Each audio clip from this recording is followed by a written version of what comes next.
He's just playing his favorite game when he suddenly gets sucked inside it. He wakes up in the body of some extra NPC, and when he looks in the mirror, he can't help but cry in despair. You see, he ended up in the body of Evan D. Shighton, a pitiful side character doomed to die no matter what. Tried to save Evan for years now, and nothing ever worked. Evan died every single time. In all possible ways. Once he was crushed by a monster. Another time, he died from poison. Once he simply slipped and died. On another day, a maid stabbed him after he broke up with her. Then 10 more girls tried to kill him after he hurt their feelings. And finally, he even died, saving the game's protagonist during the battle with the final boss. That time he survived the longest. So at least there's some hope that maybe, just maybe he can make it this time. But then comes the big question. Where does he even begin? That is when he sets his first goal, to figure out how to be the kind of extra who actually lives. Knights train tirelessly to perfect their sword skills, and magicians focus on casting powerful spells. Evan figures the answer is simple. Level up when the level goes up. Magicians get more mana to cast stronger spells, while warriors become tougher, faster, and harder to beat. When Mabel hears that, she wonders if our boy is thinking of stepping into a dungeon.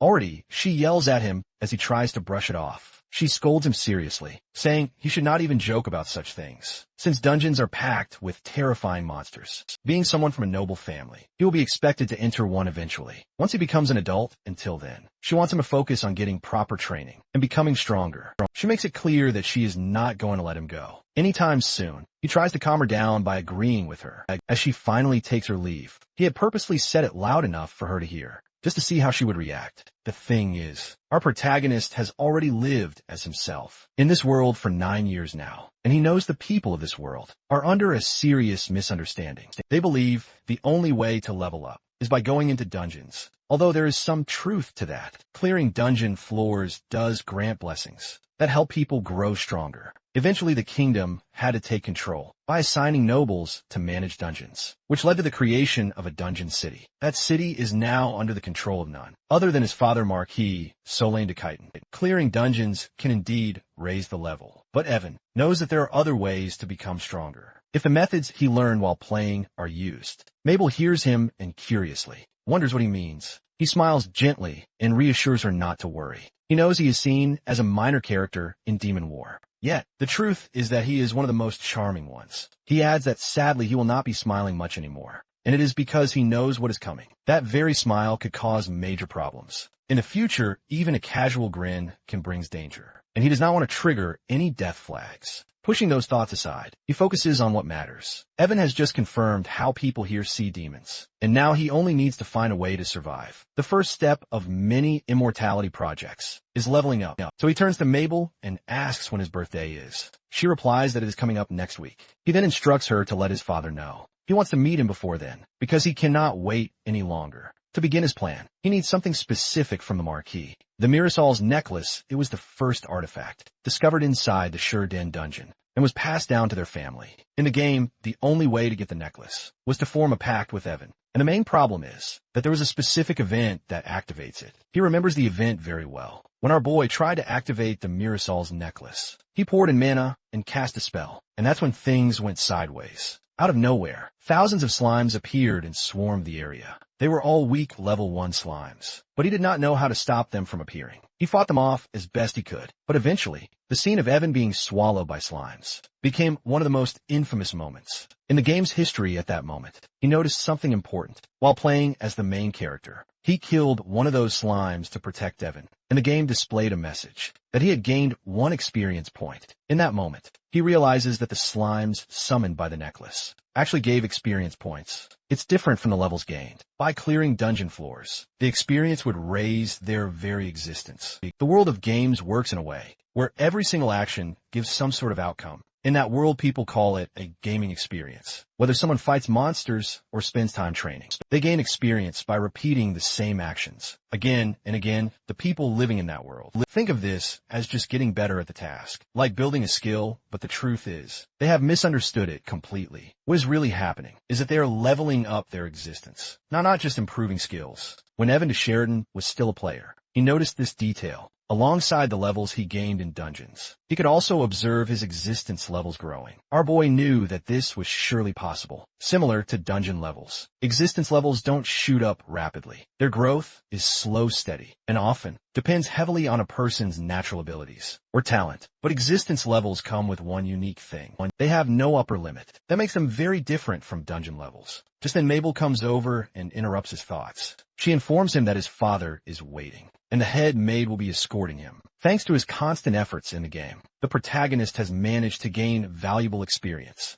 over time because of the existence levels he earned. From holding the title of a laborer, even someone weak and feeble was able to grow stronger. Of course, if he actually went into a dungeon, things would still go badly. He would probably get sliced in half and not make it out alive. Normally, a laborer hunts to earn experience, but he is now too young for that kind of danger. Still, he wonders if there are monsters weak enough that even a child can defeat them. He thinks about summoning extremely weak slimes and then killing them for experience. Mirasol's necklace uses 1 MP to summon a level 1 slime. In the game, a level 1 character usually starts off with 100 HP and 100 MP, so by that logic, Evan should be able to summon around 100 slimes. Slimes offer a tiny amount of experience, almost nothing, but he figures that he can do it if he starts early. They arrive at the Marquise's office. After receiving permission to enter, he steps in. The second son knows his role as the Marquise's child and decides to play it properly to get Mirasol's necklace. He tells his father that he wants his birthday gift a little earlier than usual.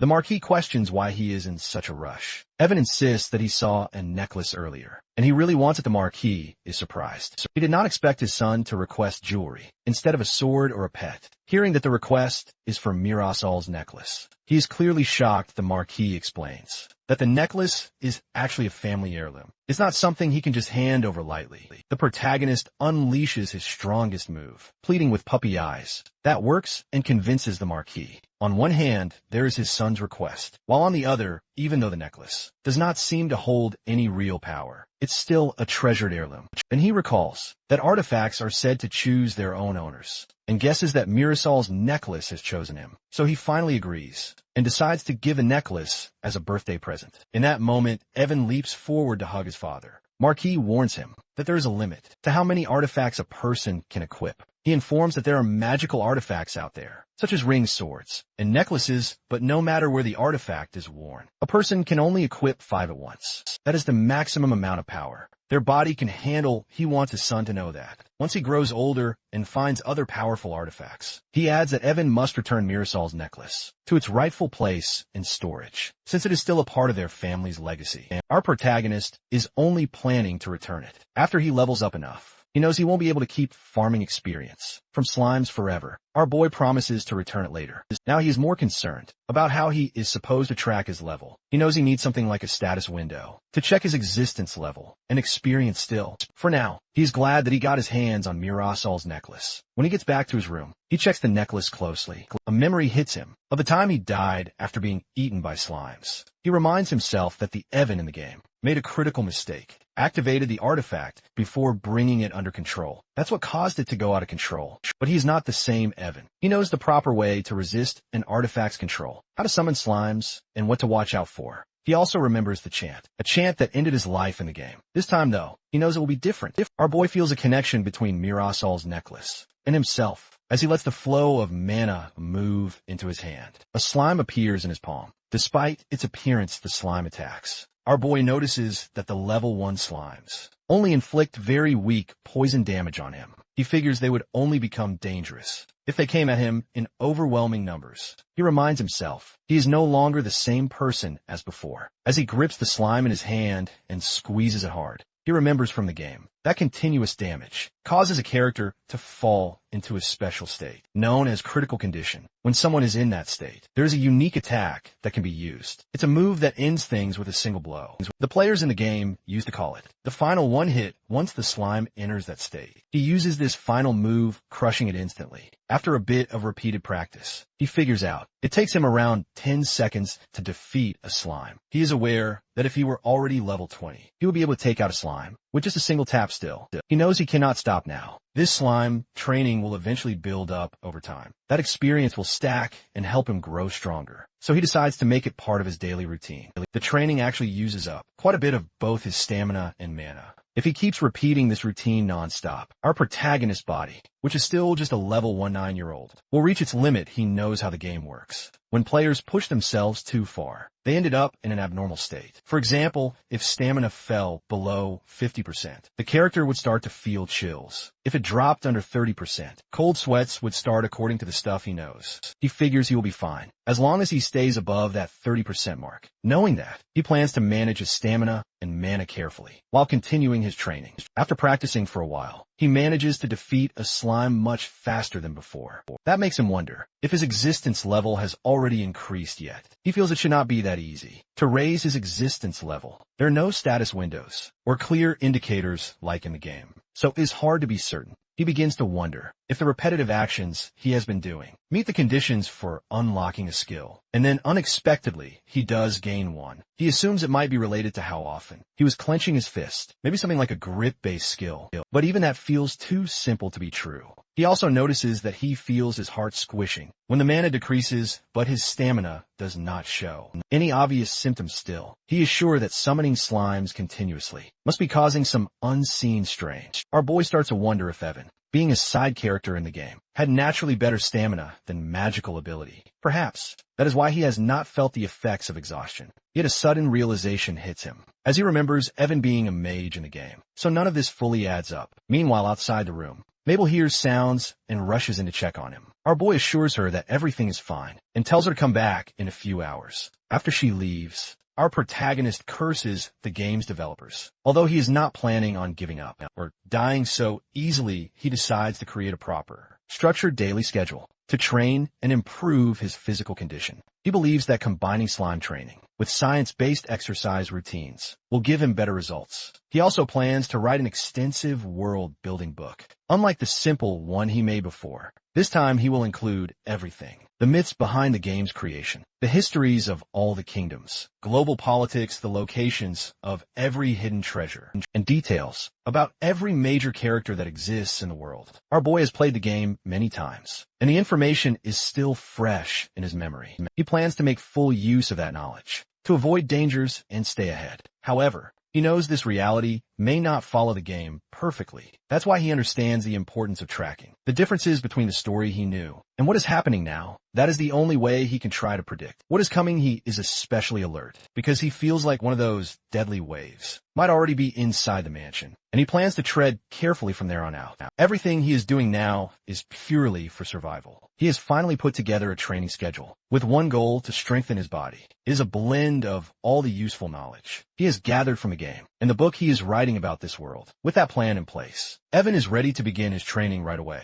Mabel turns to the other servants and asks if they have noticed how their young master has been acting different lately. She points out how he has been locking himself up in his room, ordering everyone not to enter. One maid notices that Mabel is getting too emotional and warns her to be careful with how she behaves. The servant boy reminds her that being friendly with the young master is fine, but they should not forget he is still their master. Getting too close might not end well, and there is no benefit in overstepping that boundary. Another maid agrees that she, too, has sensed that something is off. The young master, who used to stir up trouble and pull pranks, almost daily seems quiet. Things have been much calmer around the house since then. The boy then mentions seeing him in the backyard, doing something odd. He describes how the child was in some strange stance and almost looked like some kind of exercise. Hearing this, the maid recalls that she has also noticed him clenching and loosening his wrists lately. The boy shrugs and says, maybe it is just one of those things children do that adults cannot really understand. Mabel is still worried and convinced that something has changed. After Evan got sick, the maid tries to calm her down, while the boy warns that if she keeps acting like this, it will be hard for her to continue working there. Just then, another servant bursts into the dining room, where they are all gathered out of breath. He reports that their young master just lifted a boulder from the garden. Boy immediately says that he is imagining things, but the newcomer insists. Though the boulder was not massive, it definitely was not the kind of thing a kid should be able to lift. Not only that, when he asked Evan about it, the boy calmly replied it was a stand-in for dumbbells. The poor servant does not even know how to pronounce dumbbells. Hearing that, Mabel tries to rush off to find him, but the maid grabs her and holds her back. The boy turns to the one who brought the news and presses again if he is sure he was not just seeing things. The servant answers that it really did happen. Mabel struggles to free herself, but the maid doesn't let her go. Meanwhile, Evan is with his mother, Reding de Chiton. Mark was Sheaton's first wife. They're sitting together, sipping tea. Lightly scolds her son, wondering what he's been so caught up in lately, that he haven't even had time to sit and have tea with her like before. He explains that he has been busy researching artifacts and doing exercises to stay healthy. She instantly understands that by artifacts, he means the mirror soul's necklace he received from his father. But the part about doing exercises puzzles her. She had thought he wanted to become a powerful mage. Our boy replies that everyone has a path they are naturally drawn to. Forcing something that does not fit just brings misery, not only to the one doing it, but also to the people watching, and those pushing it as well. She gives him permission to do whatever he feels is right, since things will only get more hectic starting next year. That is when the young noble remembers. Nobility lessons begin at age 10. In just 1 year, he will be learning everything from noble history, languages, math, geography, and swordsmanship to magic, and all the things a noble should know. She reminds him that, as a member of the Sheridan Marquisate and a noble from the Dungeon City, he has a big responsibility. One day, he will be helping his older brother manage the family's affairs, so he has to be ready for it. He figures what she really means is that, once he becomes an adult, he will be expected to enter the dungeon and meet certain expectations. She is surprised that he already knows about that, but of course he does, since our protagonist died because of it in the game. He promises her that he will study hard. Once the year starts, though, for now, she wants him to enjoy himself while he still can. She encourages him to play, to explore the city like before, though the city is still in chaos. After the dungeon's recent reverse flow, Evan agrees on the surface, but deep inside he has already decided that he's going to keep up with the slime, training every chance he gets. With 1 year left, he plans to fully master it and start the second immortality project. But for that, he needs to find a character who suits the project. Back in his room, he pulls out his notes, going over the demigod characters he had encountered in the game's Viscount storyline. He skips the Venom Spear and the Blood-Eyed Witch, even though she was both stunning and powerful. The problem is that he has no idea where they are now. Then his eyes land on Silent Knight, a character who is one of the strongest in the game, same as our hero. He recalls that Silent Knight was a deadly assassin who used twin daggers, could blend into shadows, and took down monsters silently. But Silent Knights and the other demigods, their fate was unfortunate. Evan believes he can change Silent Knight's destiny too. The assassin, originally from Sheaton, lost his parents in a large-scale dungeon. Reverse flow when he was just 9. He was sold to a foreign mercenary group and only awakened his powers after entering a dungeon. As the young noble thinks more about that large-scale dungeon event, he remembers his mother mentioning how the city is still recovering from the recent reverse flow. That means Silent Knight, one of the game's top-tier demigods, is probably here in Chardon right now. As he decides to find him, he heads to Mabel and announces that they are going shopping. Inside the carriage, she is still confused. Mabel wonders what he is planning to buy, since there is not much to see in the streets. After all the dungeon chaos, he answers that he is going to buy a person, leaving Mabel speechless. He informs her that their destination is the slave market. Morning arrives, and in a damaged district, injured townspeople move slowly through the streets as a carriage rattles along the marketplace road. Inside, Evan explains the city's decline, linking it to the dungeons, reversal, and the monsters that escape, causing widespread damage. Mabel adds that until repairs are complete, few merchants will return. She continues saying that, noting the ongoing hunt for the escaped creatures. Our boy admits the timing is not ideal for shopping, but it cannot be helped if the chance is missed now. The city will only grow busier, making future moves more difficult. The maid warns that this is not the time to be outside, buying something, especially when the purchase in question is a slave. The protagonist stays calm as he tells her not to worry. He explains that the market they are heading to is the only one in Sheridan, officially recognized by the country. He questions its legitimacy, and he confirms it is meant to be a safe and monitored place. He recalls that in this world, the state runs slave markets, and after their creation, most abuse complaints vanished. Even so, loopholes remain exploited by many. Some victims revolt, submitting proof of mistreatment. And among these rebels stand a figure from Demon War 3, a red-haired girl wielding flames.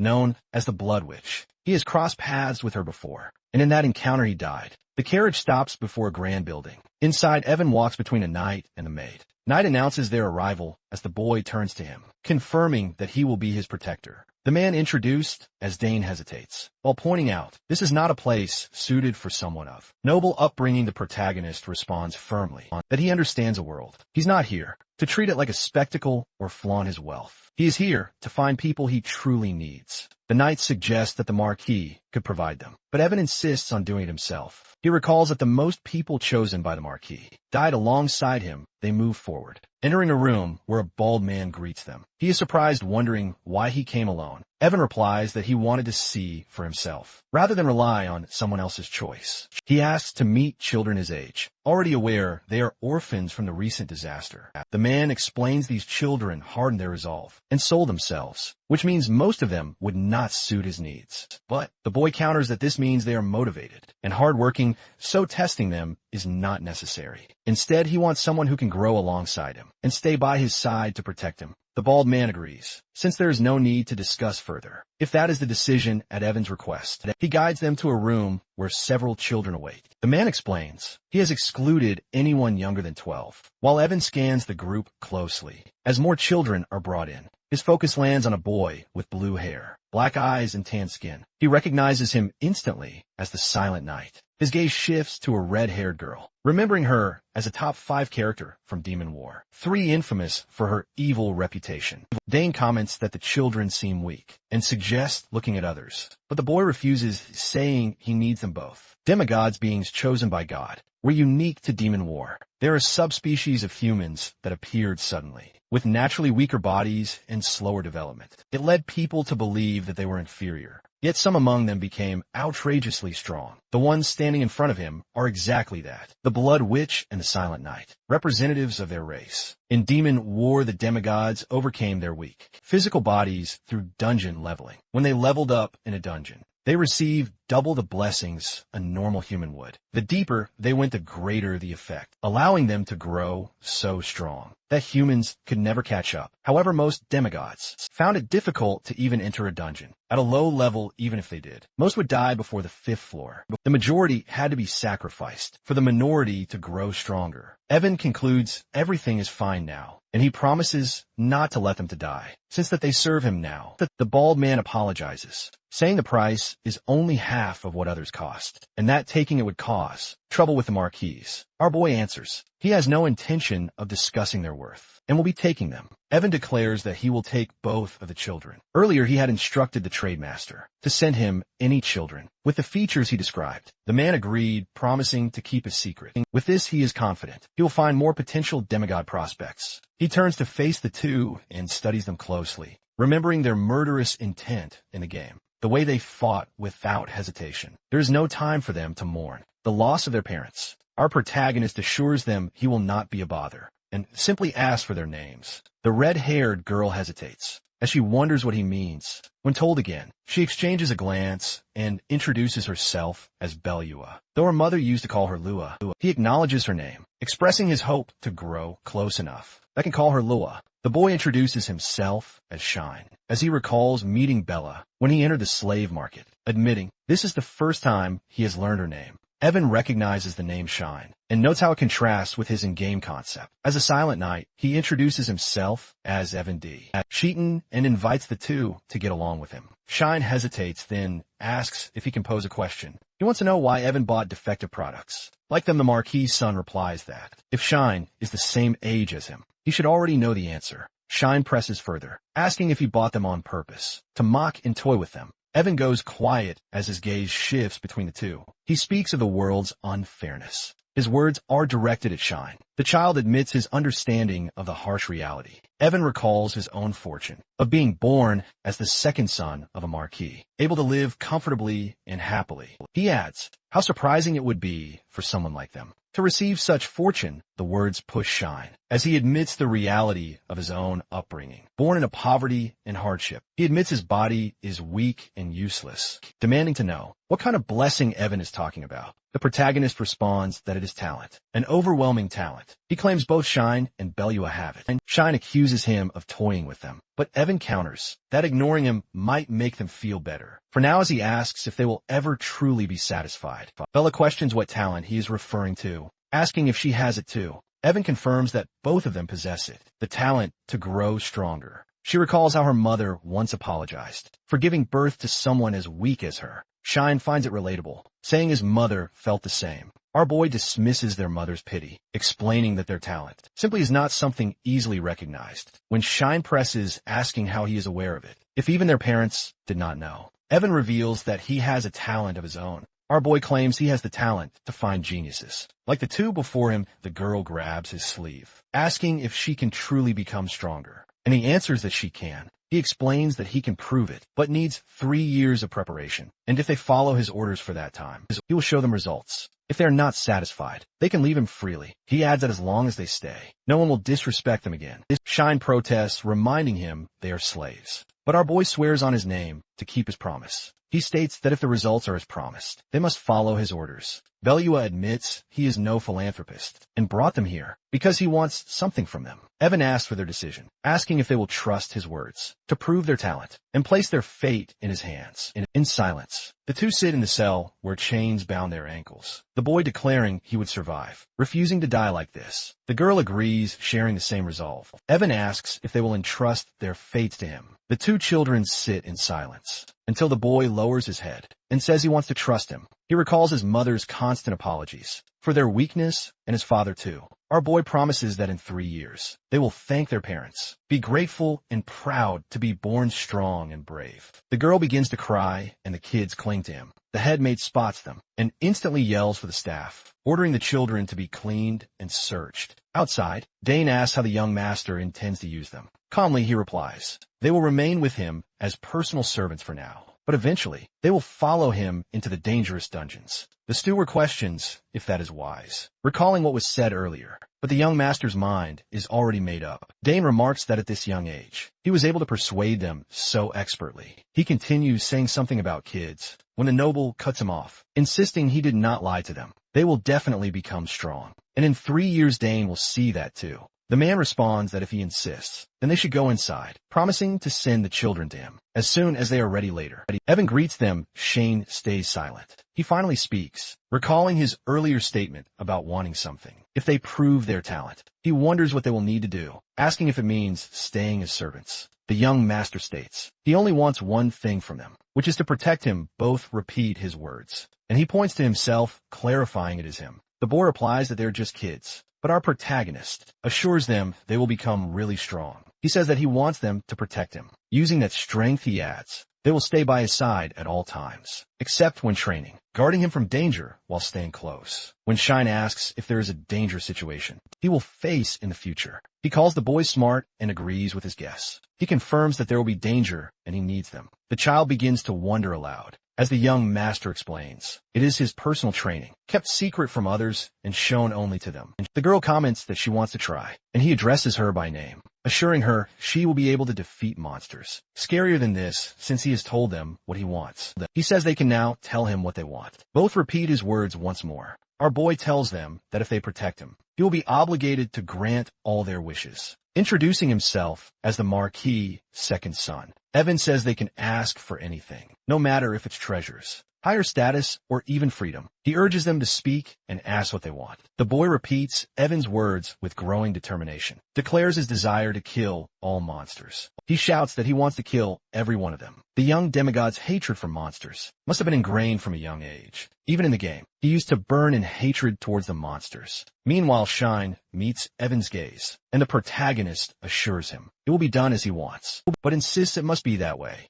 He explains that to become stronger, he must enter the dungeons, Shine hesitates, voicing his fear of dying inside. Because of his weakness, Evan's tone remains confident. As he tells him that, if he follows instructions exactly, he will never die, Shine stays silent. Yet, if this path can make revenge on the monsters possible, he is willing to offer everything he has. Evan accepts without hesitation, as he tells him to do as he likes. Shine agrees before the young master turns to Bella and asks what she wants to do. In the game, she was a dangerous being who severely harmed humans. Neither monster nor demon, but a witch who relentlessly hindered players and forced them into a mandatory quest to kill her. He wonders how this small girl could one day become someone who sought humanity's destruction. She admits she doesn't know, explaining she dislikes being cold or hungry and doesn't want to die. She admits that she wants to become stronger, yet beyond that she has no idea what she truly wants. Softly, Evan raises a hand and reassures her,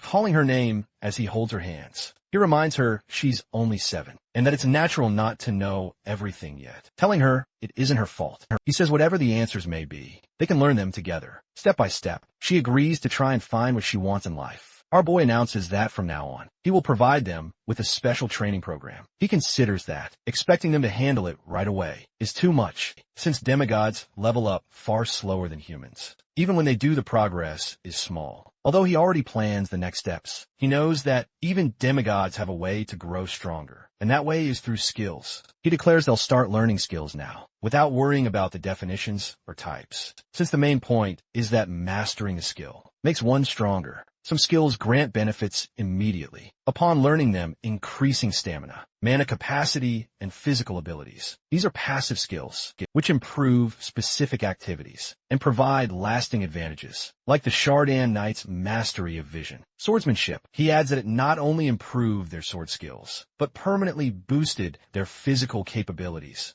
Our boy hopes the weight training they're doing now will one day develop into a similar skill. Curious, the two children lean forward, asking if skills can truly make them stronger. Evan explains that there are many ways to gain skills, but tells them to focus on 2 methods. The first is repetition practicing until a skill becomes recognized as a personal strength. The second is joining a specific group and learning its vision over many years. He adds that they will use both methods to improve, noting that the reason servants in Demon War had immense stamina and mana, despite their roles, was because noble households passed down powerful skills through visions, giving skilled servants higher status. He continues by stating that the higher the rank of the family, the stronger the skills they possess. They listen closely, as he explains they are in a good position, since the Shardan family holds the rank of marquisate, with household skills considered the most traditional and outstanding in the entire kingdom. They wonder if they will be able to learn those skills. Evan replies they can, but mastering them will not be easy. Unlike other servants, their current effectiveness is far below average, which will slow the growth of these skills. He explains that it will take much more effort to reach the level of others.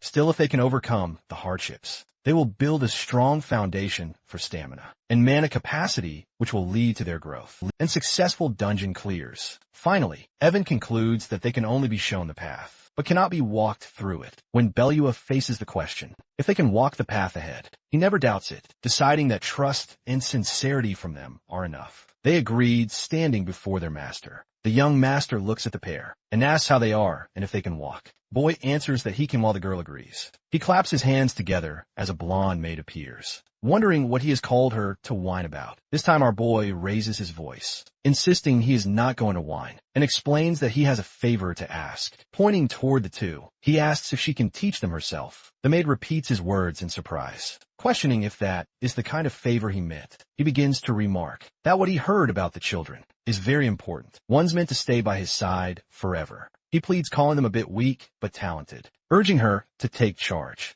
She agrees, deciding to personally train the girl and have the head butler train the boy, adding that the same approach will work on him as well. Before long, Shine asks what kind of man the head butler is, but before he can get an answer, a figure approaches, asking if the young master called. Evan thinks to himself that it is simple. He just needs to act cute like before, to make the man take care of Shine, even if it costs him his dignity. He calls out to the butler, asking for favor meanwhile, Shine recalls buildings burning and people screaming. Someone screams for him to hurry and run away. As he remembers, vowing to survive to get revenge on the monsters, a voice snaps him back, yelling for him to wake up. It's a butler shouting at him to pay attention. The man barks again, telling him not to act weak from just a few hours of basic training, warning that at this rate, he won't be able to handle even a single duty of a marquise's servant. Then he sprints forward, reminding the child that basic stamina is crucial and that a servant of the Chardin house must be able to aid his master. He warns that afternoon theory lessons are next, so Shine must preserve his energy.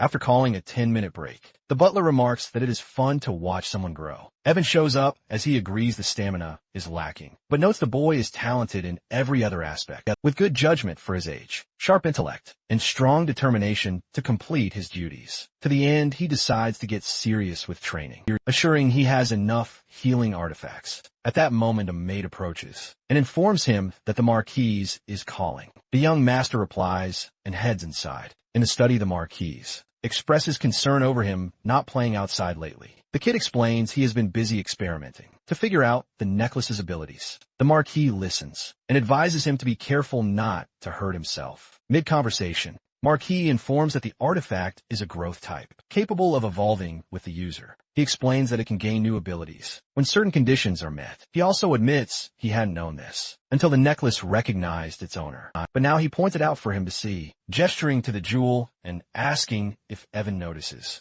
the green glow in the center. He explains that when the entire decoration lights up, the artifact will level up, and since it is already showing signs, it will not take long. Our boy recalls that in the game, no one used this necklace, so he never thought its growth type mattered. Now he wonders if, when it levels up, his slimes will grow stronger too. The thought of them becoming too powerful to kill with his fists alarms him. He doesn't want to die to a slime, yet he also cannot bring himself to stop training. He dismisses his worries, deciding a leveled up slime is still just a slime. Afterward, the Marquis brings up how Evan spent all his allowance, hiring new servants, asking if it was out of pity. Evan responds that it was out of certainty, believing those two would grow stronger and protect him, which is why he asked the head butler and head maid to train them. The Marquis listens and says he will trust him if that is how he feels, but warns that the servants will be his sole responsibility, not theirs. Evan agrees, declaring that those two are already his people. 3 months have passed. Shine stands in a servant's uniform as he faces the young master, while Balua wears her maid attire. Evan examines them carefully, under the watchful eyes of the head butler. He remarks that although their condition is not perfect, their stamina now matches the others. The young master questions how hard they were pushed, recalling that newcomers unused to dungeons are typically weak and usually require 3 years to adapt, while these two have reached that point in only 3 months. Speaking firmly, he declares that failure would be his fault and not theirs. The girl adds that she worked hard, while the butler suggests they should now train only half a day and spend the rest of their time with the young master. Evan agrees, explaining that keeping them close was his intent from the beginning. He hints at something else he has planned, prompting the butler to promise preparation for whatever is required soon. A large box is brought forward, and the noble reveals a decorated book, calling it a special advantage only he can use. As he opens the box, he decides that the first items they will need are twin daggers for Shine and a lamp for Bella. Shine grips a pair of golden twin daggers, while his partner holds a lamp. Evan explains that they are artifacts, rather than ordinary tools, remembering their neglected status in the game, yet knowing their true worth. He demonstrates their use by dashing forward, spinning in arcs as the daggers carve through the air, until a tree trunk splinters beneath the force. He asks if Shine memorized the move. He eagerly replies, recognizing it is the fastest way to learn twin dagger skills. Evan explains that the technique is known as beehive, felling beginning by crossing the blades to block. The young master demonstrates the form, crossing the blades to guard, bending his knees as the swing flows downward. He emphasizing perfect timing, as the motion is canceled midway, to avoid wasted effort. Shine quickly mimics the movement, and the protagonist clarifies, canceling as cutting the action mid-command for faster repetition. Evan asks him to just trust and follow his lead. Shine nods and grips both daggers, matching the rhythm as he drills the sequence non-stop, until his footwork sharpens and the arcs snap clean, holding the stance as he grasps the twin dagger. Basics within a single day. Meanwhile, Bella works indoors with the lamp while Evan observes. The lamp, he explains, can be used to train the mana capacity control skill through repeated activation. He adds, since mana capacity Control is the most important skill for a mage to develop. Continual use of the lamp makes it possible to both learn and improve the skill's spell incantation speed, spell force mana recovery rate, and total mana capacity are all influenced by it. On top of that, every activation of a lamp slightly increases fire affinity with no limit, meaning that as familiarity with flames grows, the ability to wield fiercer flames will follow, making the lamp the perfect training tool for her. At that moment, she decides to turn it on, comparing herself to Shine, but is interrupted by Redding. She asks about the lamp, and Bella quickly calls her madam. Redding remarks that it is an antique that should not have been taken from the storehouse. She suddenly realizes Bella is the child Evan brought, and wonders if he gave her the lamp. The girl explains that he told her it would help improve her mana control, and Raiden nods in understanding, noting that our boy gave a hard-to-use artifact to teach her basics. Even though he has no talent for magic himself, Belwa immediately defends him, insisting he is not untalented.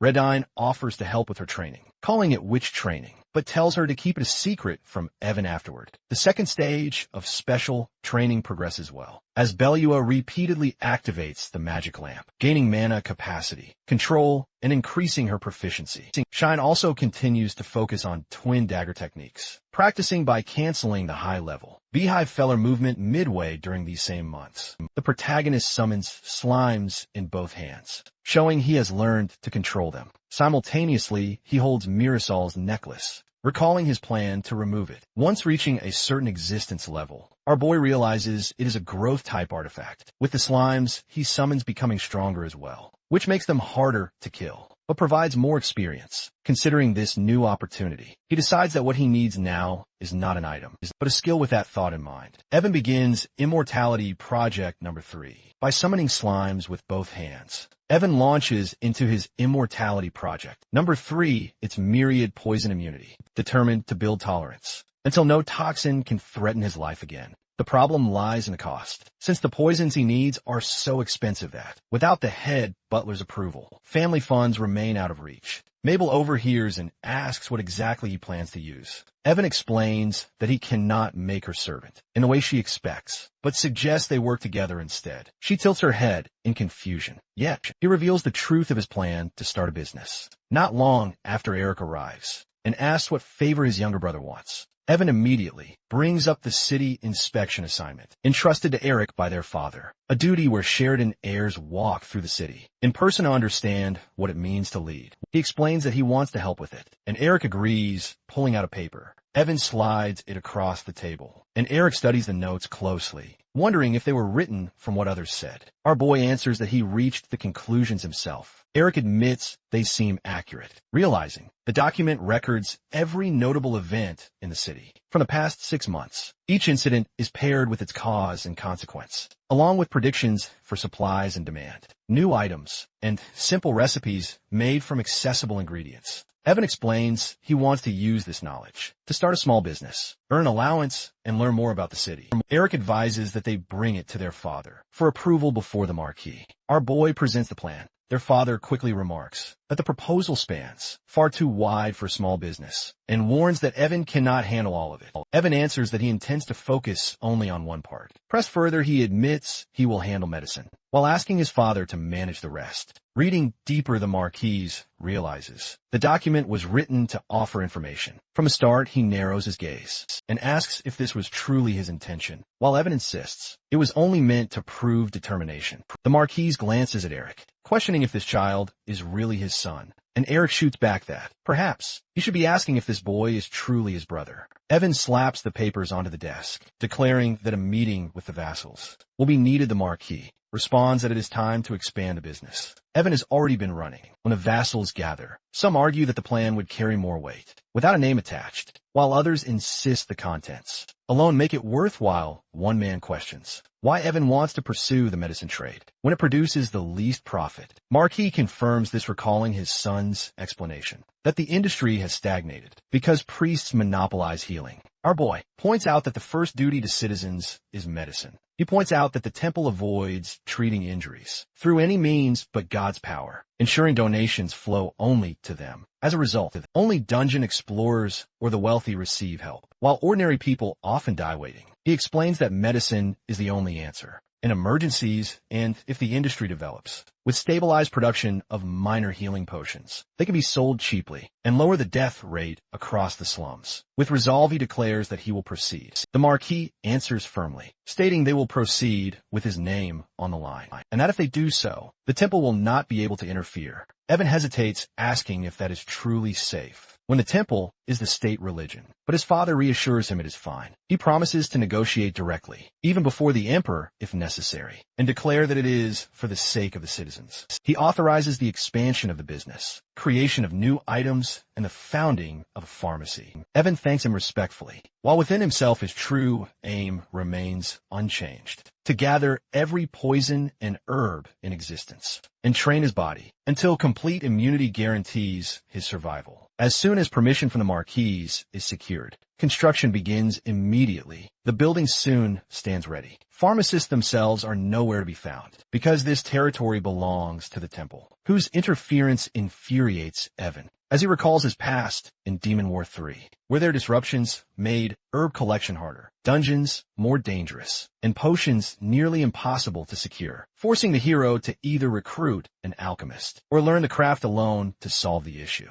He decides to make potions personally, though doubts rise about who would ever buy medicine from a 9-year-old, until a new idea forms. He decides that he could study under a pharmacist, show rapid progress, and earn acceptance, while secretly running things from behind the scenes, with the added benefit of already possessing a potion recipe from the game to pass off as his own. When Shine enters, Evan immediately asks if he has found someone. Shine admits he hasn't, explaining instead that he located a man who can find people for them. A bald man appears carrying papers, and our protagonist recognizes him as the head of the slave market. The man explains that there are many pharmacists outside the city and hands over a list of names, advising him to consider his choices. Evan's eyes lock onto one specific entry: Bernard Garcia, age 63, without hesitation. He demands the man to bring him here. For days later, Shine escorts Bernard to the mansion, where the older man introduces himself bluntly. The bald man also presents an assistant, a young woman in a maid outfit, who introduces herself as Hannah. Shine chastises Bernard for disrespecting the young master, but the old man retorts, until Evan calmly introduces himself directly. The man responds that he should call him Grandpa. Bernard, after thanking the bald man for his efforts and reminding him to continue searching for demigod children while keeping the matter quiet, Evan dismisses him. Seeing all this, Bernard wonders if he truly is just a child. In response, Evan reveals his age, drawing laughter, before the pharmacist asks what exactly he wants from him when pressed. The old man admits helping is another matter altogether, recalling rumors that our boy knows alchemy beyond his own understanding, and warning there will be consequences if that claim is false. Unfazed, Evan proposes a deal if he can show him something new. Bernard must stay with him for at least 5 years. Bernard agrees, but says if Evan fails, he will become his apprentice, with all secrets laid bare. Confident, Evan accepts without hesitation. They ride to Brothers Pharmacy, the carriage stopping before a grand building. Evan declares it will soon be his workplace.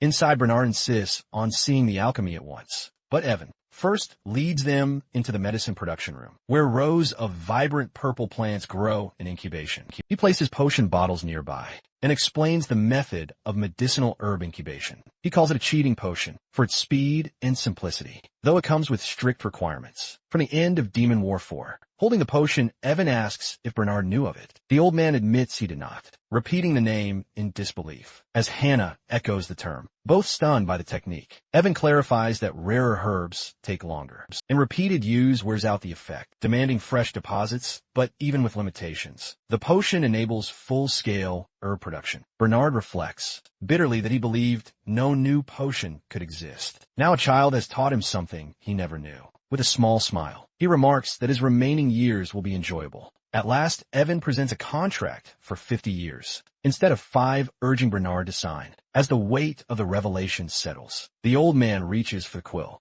Afterward, Evan continues working on the book of settings for Demon War, keeping up his routine as he updates the character list. Later, the group gathers with potions and herbs. At Evan's signal, the meeting begins. As he explains, they should first gather every medicinal herb from the city first. He adds that they'll slowly expand the collection area. Later, noting that adventurers will often hand over unused herbs, Bernard suggests sharing sample potions with herb sellers, and Evan quickly agrees. He points out that producing a cheaper, easy-to-store potion would allow distribution across the entire city. Evan reflects privately that even selling cheaply will bring profit, because although the margins begin small, the pharmacy's steady growth will eventually handle city-wide distribution. Bernard worries about possible order interference, only to be reassured that the Marquis family's influence will prevent problems. Meanwhile, since Evan cannot visit daily, he arranges for Hannah to assist Bernard directly. He then calls for Mabel, explaining that it will be difficult for him to face the pharmacy himself, so she must act as the representative figure of the business in his place. When asked if she can handle such a responsibility, Mabel falls silent for a moment before replying that she has been preparing since the moment it was first mentioned. She tells him to leave it all to her, vowing to help in something where his honor is at stake, and promising to stop anything that might get in their way. Pleased with her determination, Evan decides she will also manage herb storage, which includes overseeing the gathering of ingredients for potions. 1 week later, a crowd gathers outside as Brothers Pharmacy becomes a sudden success, with customers flooding the shop and trading herbs for minor healing potions. Bernard Garcia's reputation raises trust, and demand grows rapidly. Mabel reports that they will buy both medicinal and poisonous herbs, exchanging them for potions, which draws even more suppliers. Evan notes that people praise the effects, and one warrior even boasts the potion works better than priestly healing. Bernard proudly replies that no ordinary alchemist would dare stake their name so boldly. Elsewhere in the building, Marquis examines a report and asks if the numbers shown are revenue, only to be told is actually pure profit. After costs and wages, the reply leaves him surprised, as he realizes that his son has achieved so much. With the pharmacy's success, 2 more pharmacists are hired through the trademaster. Soon all herbs in Dungeon City funnel toward them, while collectors and alchemists from across the nation arrive to buy and shirt in soon after. This development leads to the creation of Skull, marked purple poison tea. When asked if it is safe, Evan reassures everyone by explaining it is made with precise ratios of medicinal and poisonous herbs to build resistance, then calmly drinks it himself. Abel warns he might die if he keeps drinking it, but he replies that he drinks precisely so that he will not die. He then offers it to Shine and asks if he wants to try. Shine hesitates and asks to pass, but Belua quickly volunteers, making the maid shout for her to stop, and fearing everyone will die. Copying him at that moment, she realizes it is already March, and blurts out that Evan's 10th birthday is coming soon. This makes him realize that it has already been a year since he became Evan, with noble training about to take over his days. He knows there will be no more time for such practice. Shine then wonders if they can just tell everyone the truth, but Evan firmly refuses, remembering his failures. After trying everything to grow stronger, Shine suggests they go to the dungeon instead, but Evan refuses again, saying neither he, Shine, or Belua are ready. When Shine presses further, asking why not, Evan points out they still have 2 years left on their agreed limit, declaring they will only go once. Everything is ready. Shine protests that they have gotten much stronger, but Evan cuts him off sharply, telling him he still has a long way to go. When reflecting, Evan tells Shine and Belua they have grown a great deal over the past year. He remembers how at first they were merely happy to catch up with children their own age before growing proud of surpassing them. Shine denies being puffed up and insists he would never act that way in front of his young master. Evan warns that even well-trained soldiers meet their end inside dungeons, but quickly reassures him there is still time to improve. Outside, he urges him not to rush and to prepare thoroughly so nothing can go wrong. Evan asks if Shine can wait, and he agrees while Bella urges him to be gentler, only for Shine to point out with exasperation that she is 8 years old. Later, Mabel presents a box of green herbs and explains it is the weekly poison and medicine batch. Evan identifies it as Pattern F and thanks her firmly. She reports Bernard's concern that more people are needed spark the idea of adding Hannah as an assistant pharmacist, and Mabel praises the girl's steady growth. Evan inquires about the temple, and Shine explains that the pharmacy's construction in the Central District has made them anxious. Mabel confirms she has already reported this to the Marquis.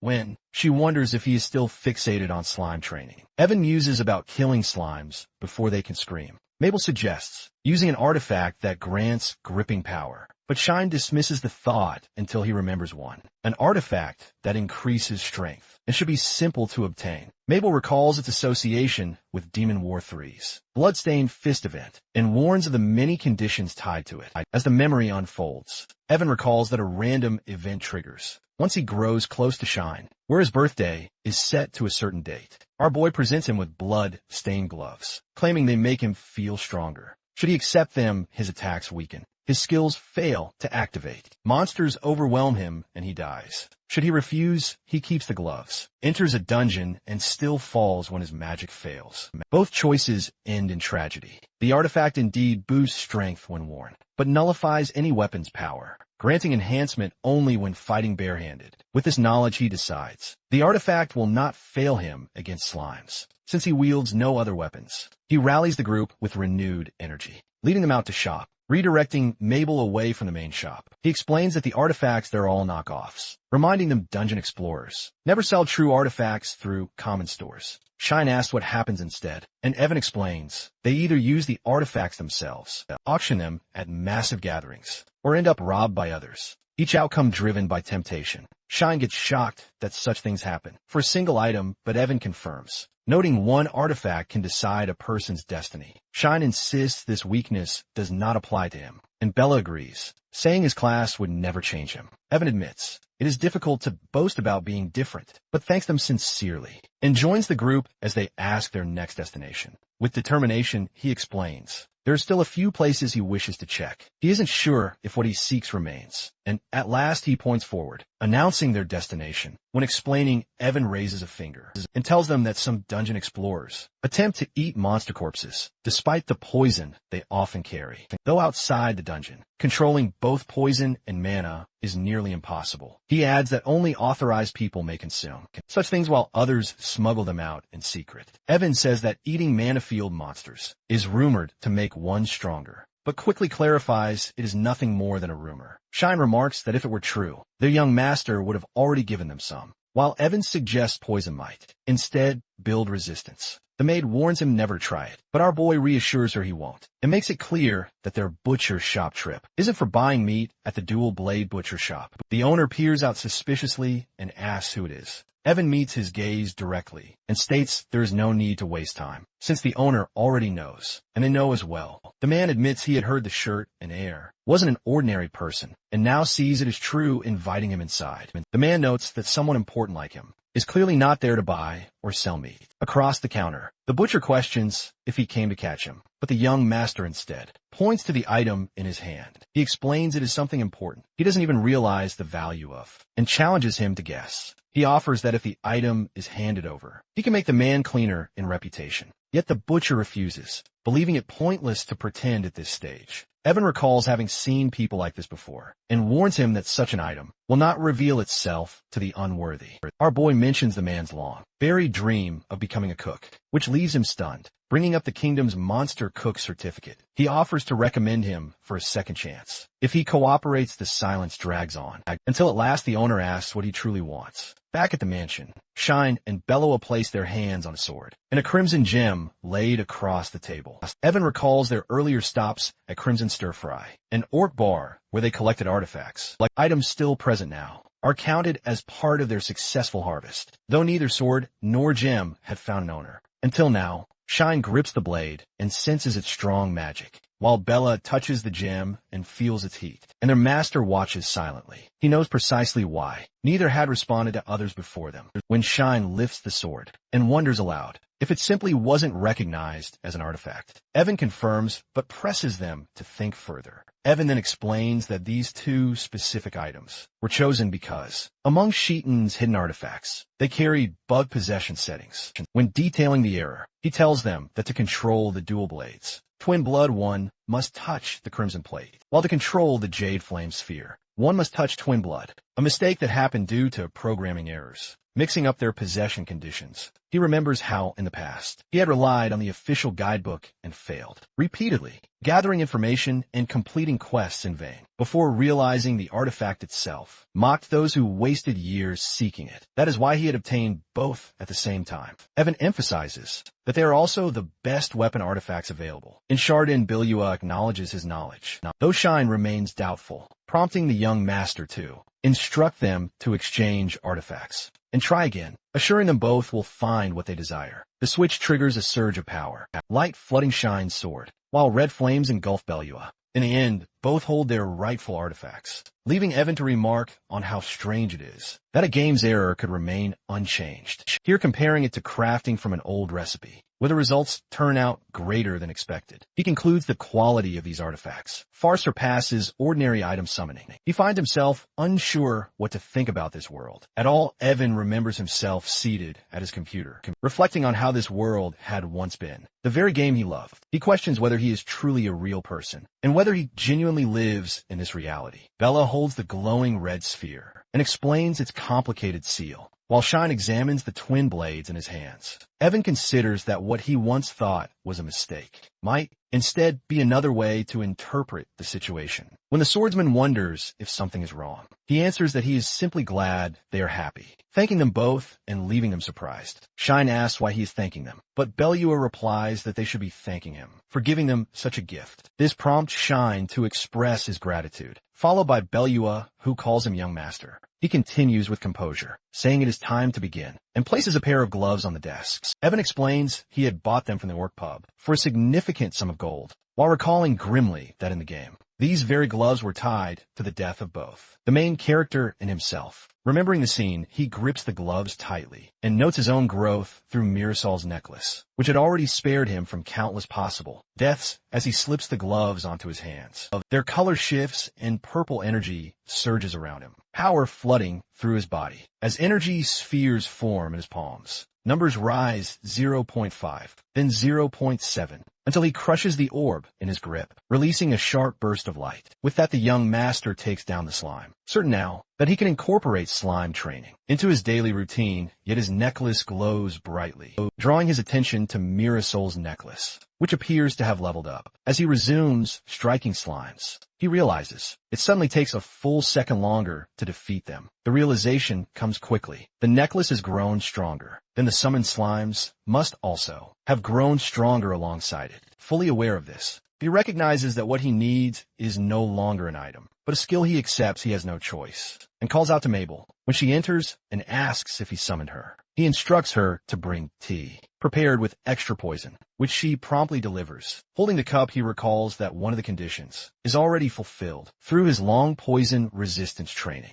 He drinks the venom surging through his body and decides it is time to attempt training for Devil's Attack, the dreaded final strike from Demon War that kills opponents instantly by targeting their weakest points. Though widely seen as a finishing move, as he knows its hidden potential allows it to be used even on enemies at full health, provided the precise conditions are met, which makes learning it among the hardest challenges possible. Calculating the path, he reviews what has already been cleared, the level difference between him and the target, his weaponless strikes, enabled by the blood-stained leather gloves that are not considered weapons, the target being at full health, thanks to Mirasol's necklace. He explains the last challenge is the fourth condition, that the enemy must be unaware. He plans to achieve it by attacking the slime the moment it appears on top of this. The final requirement is to be under debuffs, easily satisfied through poison resistance training. But the real struggle is execution. Unlike in the game, where inputs could be pressed, here he must synchronize his body, summoning and strike by instinct. He reminds himself again and again that he has no choice but to make it possible. A few days later, Mabel asks Bernard for a muscle pain relief potion. The old alchemist offers to prepare it, which makes her glad. The pharmacy has everything at hand. Curious, he asks why the young master would need such medicine. She explains with worry that he has been pushing himself without eating or sleeping, training endlessly for something. Bernard comments that it sounds as if he has been screaming day and night, and she worries about how much longer it can continue. Outside his room, people knock and call his name, urging him to open the door and asking if he is all right. Inside, Evan collapses onto the floor, gasping for breath. A few days earlier, Mabel holds out a bottle and a pill. While asking about the idea of kicking, Evan confirms her guess, explaining that Devil's Attack works by canceling a regular strike to force the final one hit, a technique called cancel, similar to how Shine uses double daggers. The difficulty, he says, lies in deciding which attack comes first. He adds for now, he believes kicking is best, since both hands must remain free to kill slimes. He adds that timing the slime summoning at the perfect moment only makes the move harder. Evan also admits how much more difficult it feels to execute something with his body, compared to simply clicking a keyboard. Mabel confesses she doesn't understand his strange talk, but still wishes him good luck. He thanks her for that, promising to do his best, though he tells her to return to her duties. When she offers to keep watching, back in the present, someone calls from outside, urging him to at least show his face. The protagonist tells himself he cannot compromise anymore, swearing he will master Devil's Attack before his 10th birthday. He knows there is no way he will die as an extra in this game. World, Evan screams in effort, while Shine slams his hands on the desk and declares he cannot take this anymore. He admits he doesn't know how powerful Devil's Attack might be, but fearing something bad will happen to young Master Evan. At this rate, Bella answers calmly, reassuring him that if it is something Evan truly needs, he will accomplish it on his own. Meanwhile, Mabel hurries down the hall, carrying a box of potions. She stops outside the door when she notices the usual sounds have gone silent. Abel knocks hard,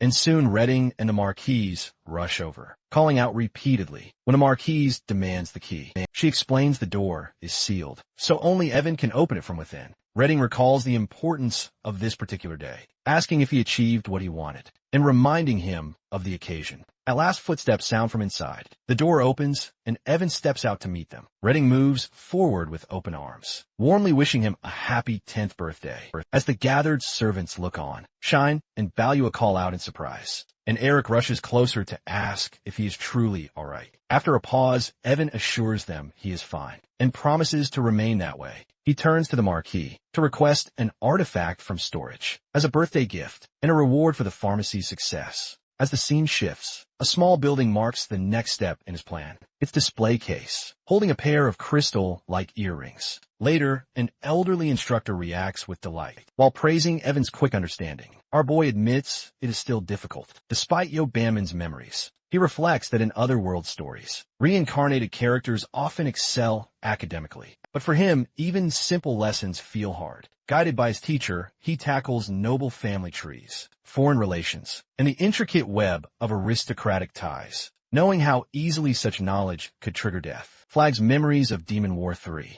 remind him of countless possible deaths, many tied to foreign nobles. For a moment, he even considers scarring his own face, though Mabel protests its value. Shine asks if he is certain about choosing just the earrings, but Evan insists they are what he wants most. Grateful for his birth family, he selects the Snow Mountain Spirit Earrings, an artifact that accelerates mana recovery, preparing himself for the next stage with them in hand. During training sessions grow longer, and Shine points out that he is old enough to begin weapon practice. Evan explains he has yet to find a weapon that suits him, and cannot remove his gloves yet, which makes one hand useless for combat. Balua reminds him that strength is essential for survival in dungeons, but he counters that as a noble, he should focus on what is most useful. For now, he decides to train in hand-to-hand combat until he finds the right weapon. He is convinced he may be suited for something unusual, and resolves to try everything he encounters, aiming to decide within 2 years. While watching night, Captain Michael D.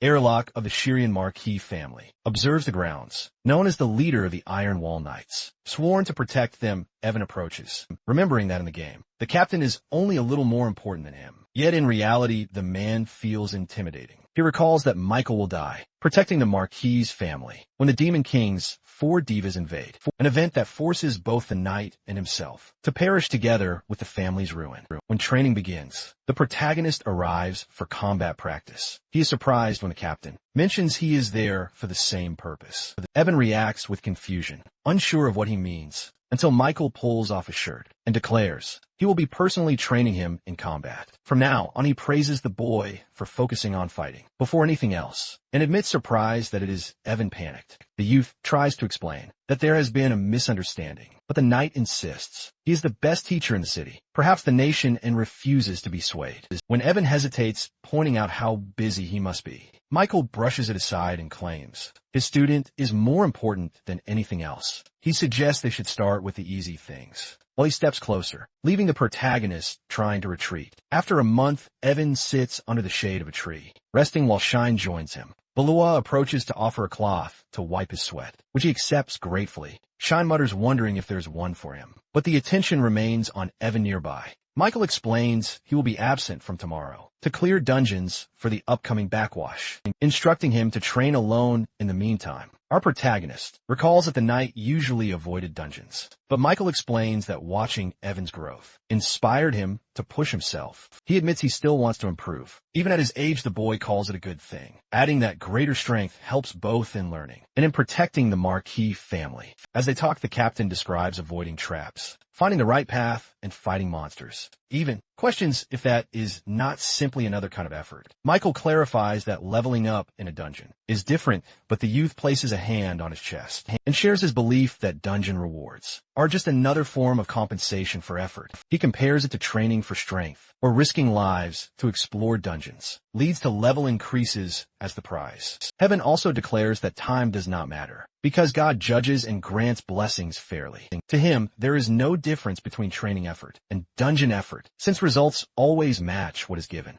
He concludes that strong dungeon performances bring great results, and asks if the captain agrees. Michael says the answer is enough, admitting he feels foolish for avoiding dungeons, and realizing rewards come in another form that can be trusted since they are given by God. Before leaving, the knight promises to repay Evan, but the boy just asks for lighter training, where he returns Michael instead. Vows to use every method he knows to teach him. After the dungeon, Evan thinks privately that it is the opposite of what he intended. The knight instructs the others to raid dungeons with enthusiasm and raise training intensity in preparation. His friend echoes the determination, saying they cannot simply sit back and watch. Shine adds he will intensify the captain's training as well. Our boy becomes occupied with slime practice, lectures, and combat drills. Several days later, on a Friday afternoon, Evan meets the trademaster, after the knight has already departed for the dungeon. At the meeting, the bald man greets Evan and announces that he has brought the children. Discussed last time, the boy introduces himself as Paul, and the girl simply asks to be called Mary. Our protagonist wonders privately if they might have changed their names before appearing in the game.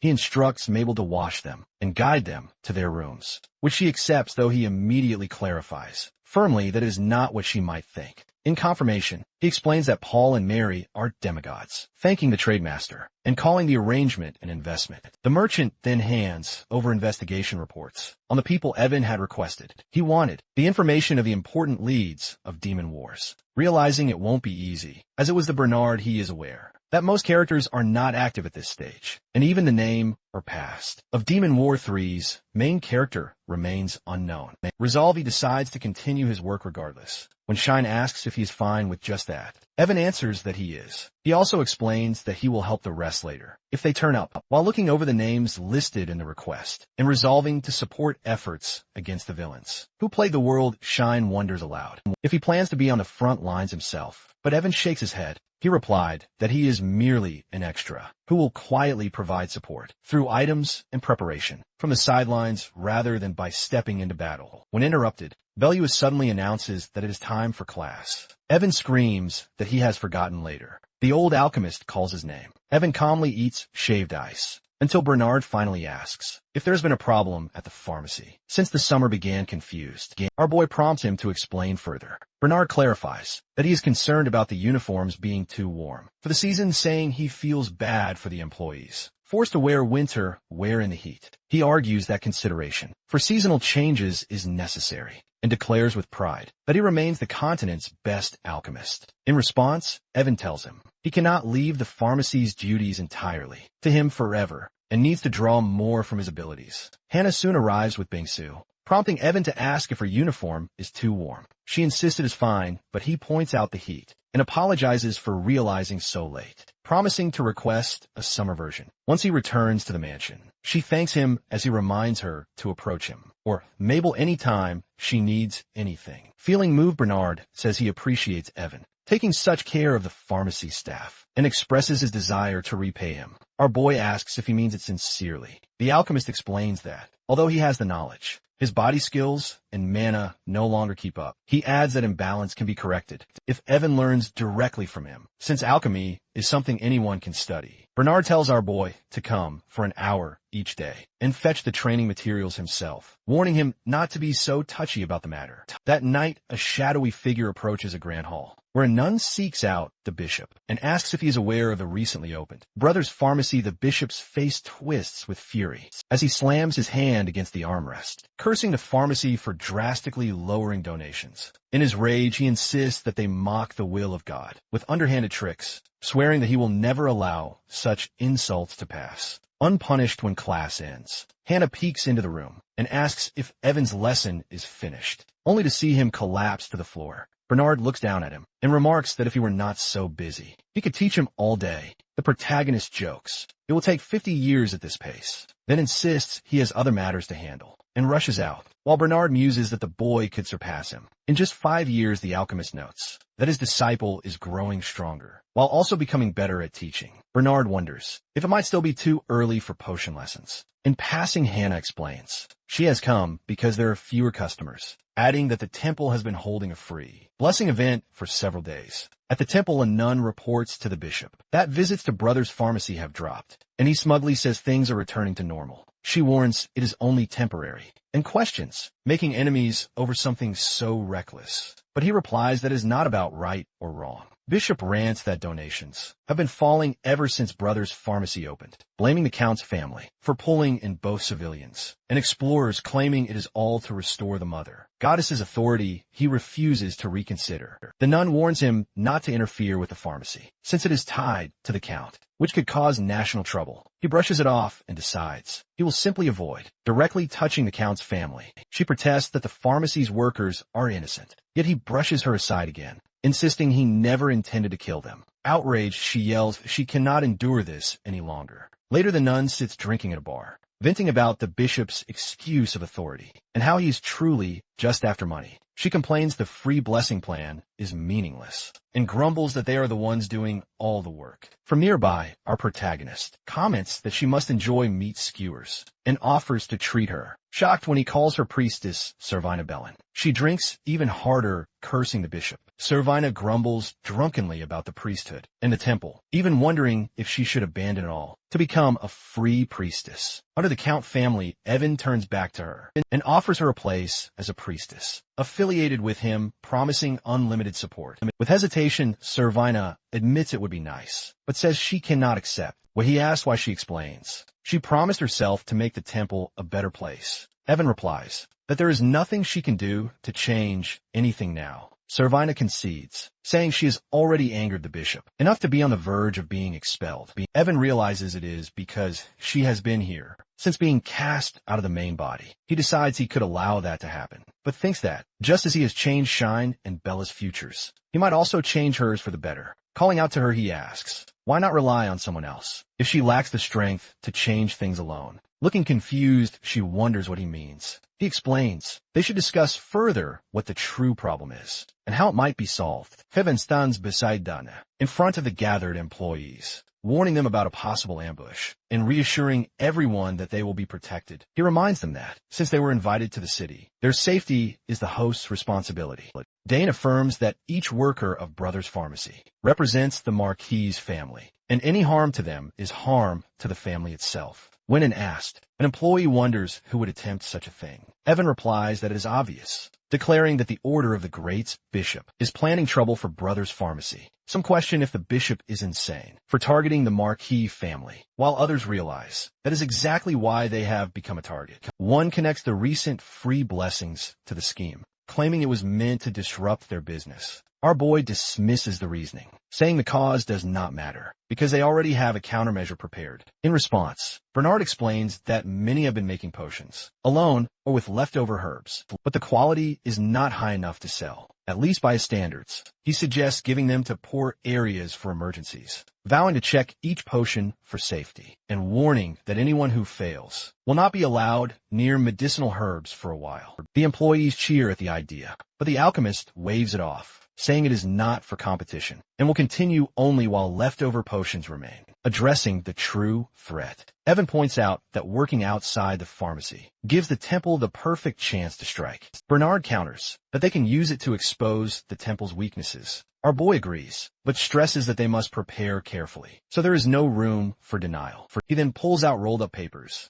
revealing documents from an anonymous source about the temple, including a list of knights expected to take part in the ambush. He urges the group to watch them closely and capture them alive. He tells Dane to inform the other knights of the list before giving order to begin. Later, Evan announces the temple's free blessings and free potions, saying only good things are happening in Shurton. In the slums, a worker from Brothers Pharmacy shouts about free potions and urges people to get in line. Residents drink the potions and share them with children. Dunnet remarks that he had not known so many potions were made during training, adding that it will be enough for the entire slum. An old woman thanks the young master, saying her chest pain from the previous day has already faded. While walking, Evan listens as Dane comments on how everyone likes him, noting that acting for others naturally draws people in. The knight says things will stay fine, but suddenly a voice cuts through his earpiece, reporting that a thief has been caught. Breaking into a pharmacy, guards restrain the man,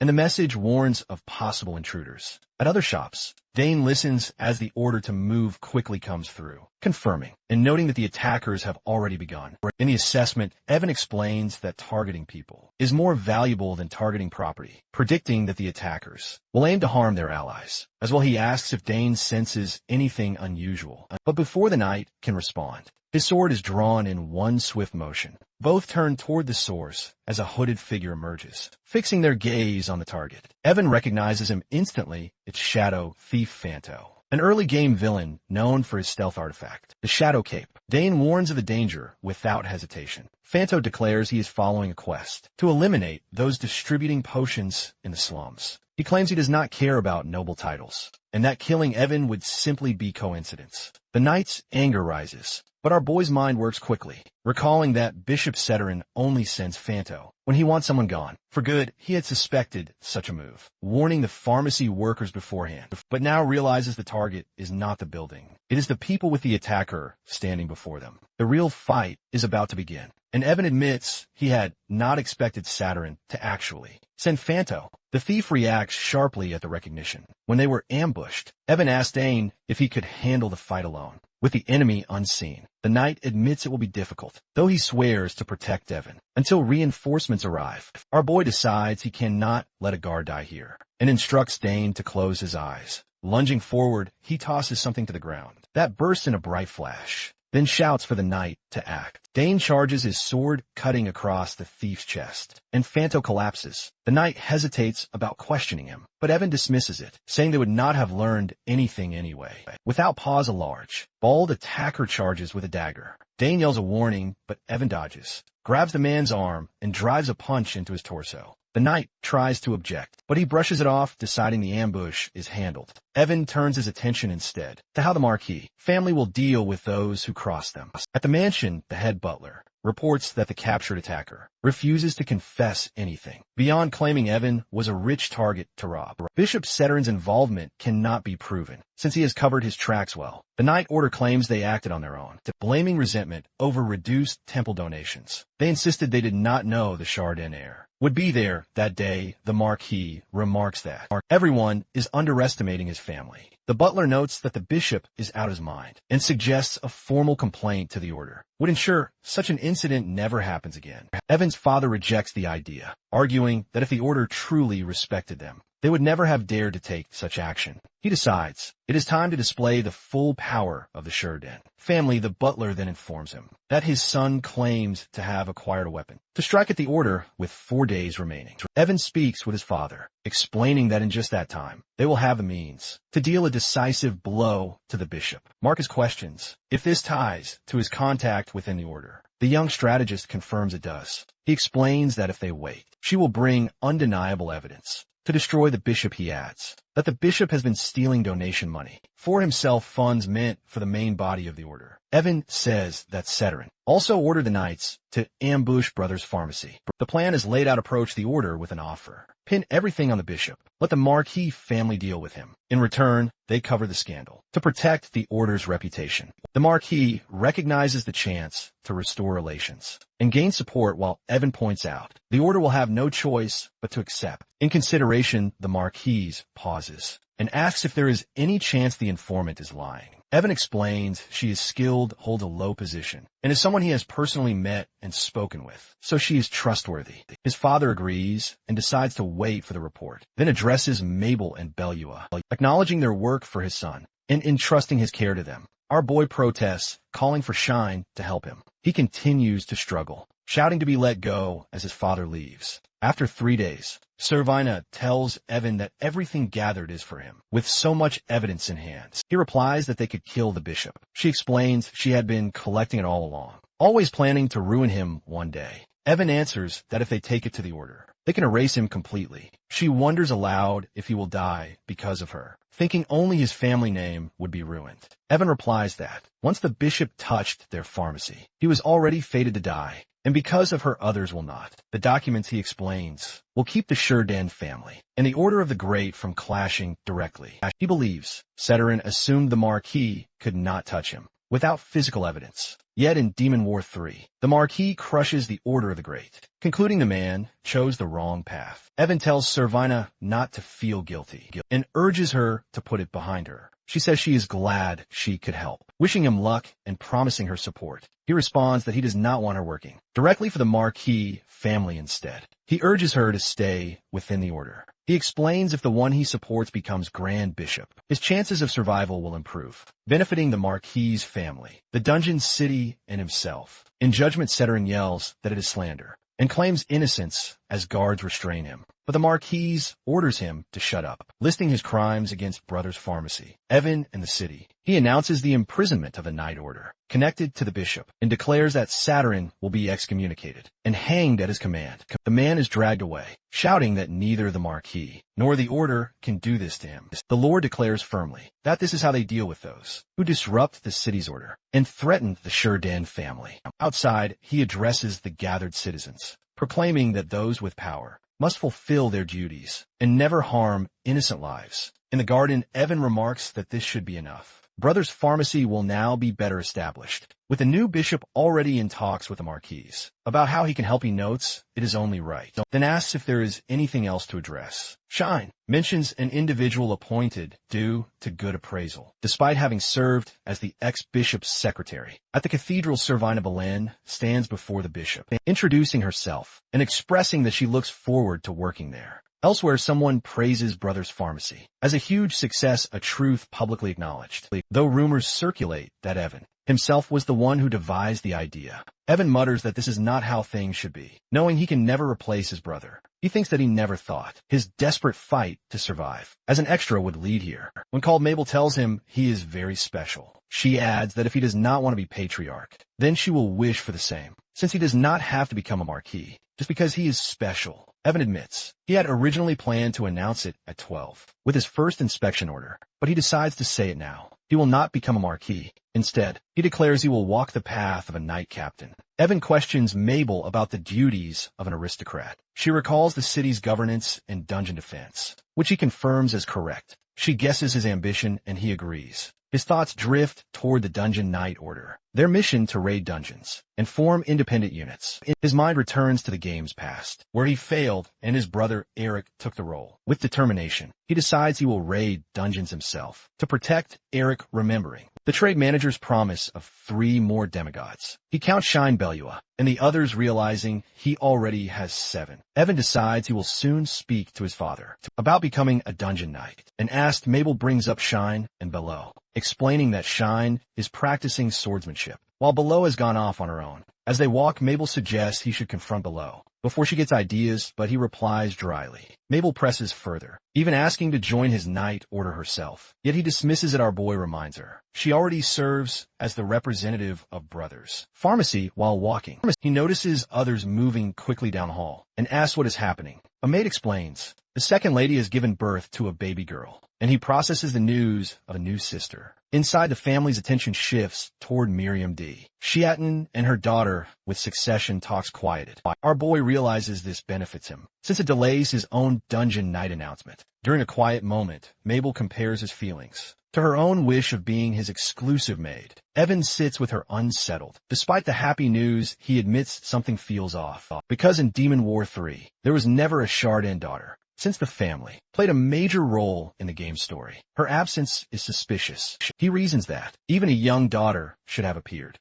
at least once, meaning in the original plot, she never existed. Perhaps she married and left, but that is impossible, since the game begins in 9 years, playing out possibilities. He thinks either his actions have shifted the timeline, or she was always meant to be born, but never survived. The darker thought strikes that in the original story, he must have died. Mabel tells him not to worry, insisting he is still her number one, no matter how cute the new baby might be. Evan sighs, muttering that is not what troubles him. The baby girl smiles, and Evan insists she smiled at him, while Eric argues she admired his broad shoulders. Her mother holds her close, while Miriam thanks Reedon for her help, though she humbly gives the credit back to her. Evan notes Miriam's position as the second wife, while the first wife already has sons and an heir. He remembers Miriam had never borne a child until now. In the game, she was a malicious figure who indirectly caused his death. Yet at this moment, there is no trace of hostility. The thought strikes him that her descent into villainy was tied to future events. Perhaps he could prevent it if he changes the path. Maybe he can alter the fate where she turns evil, and he dies the Marcus's second wife.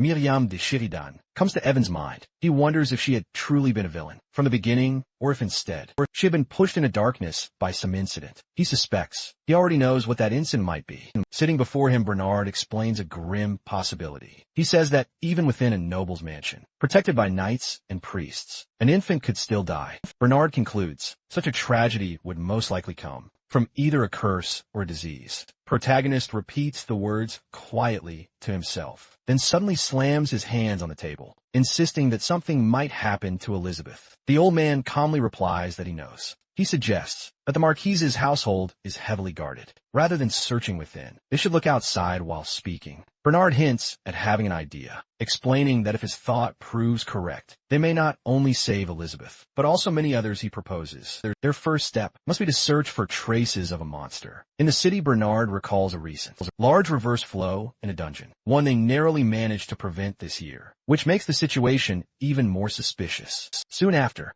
our boy spots something unusual on the ground. He calls the others over as he points to a dark stain, identifying it as orc droppings. Bernard says he had expected to find such a clue here. Dane questions if it really is orc waste, and wonders if it might have been mixed into the building materials. During reconstruction, Bernard notes that the color matches, and assumes it was overlooked because of the rush to finish on time. When pressed, the knight asks why it should matter. He points out that if dungeon materials were truly dangerous, then the city would have already fallen long ago, since weapons and artifacts also come from monsters. Bernard disagrees, firmly explaining that such items are different. He adds that what proves dangerous are fluids, like blood or waste from a monster's body, since these can spread disease easily. He then asks if they have heard of dungeon sickness, a condition that weakens the whole body due to prolonged exposure to a monster. Habitats environment people with low mana training, or those venturing deep into dungeon levels, often catch it. Bernard presses them further, asking if they would believe him if he said such a sickness could even break out. Outside of dungeons, he explains that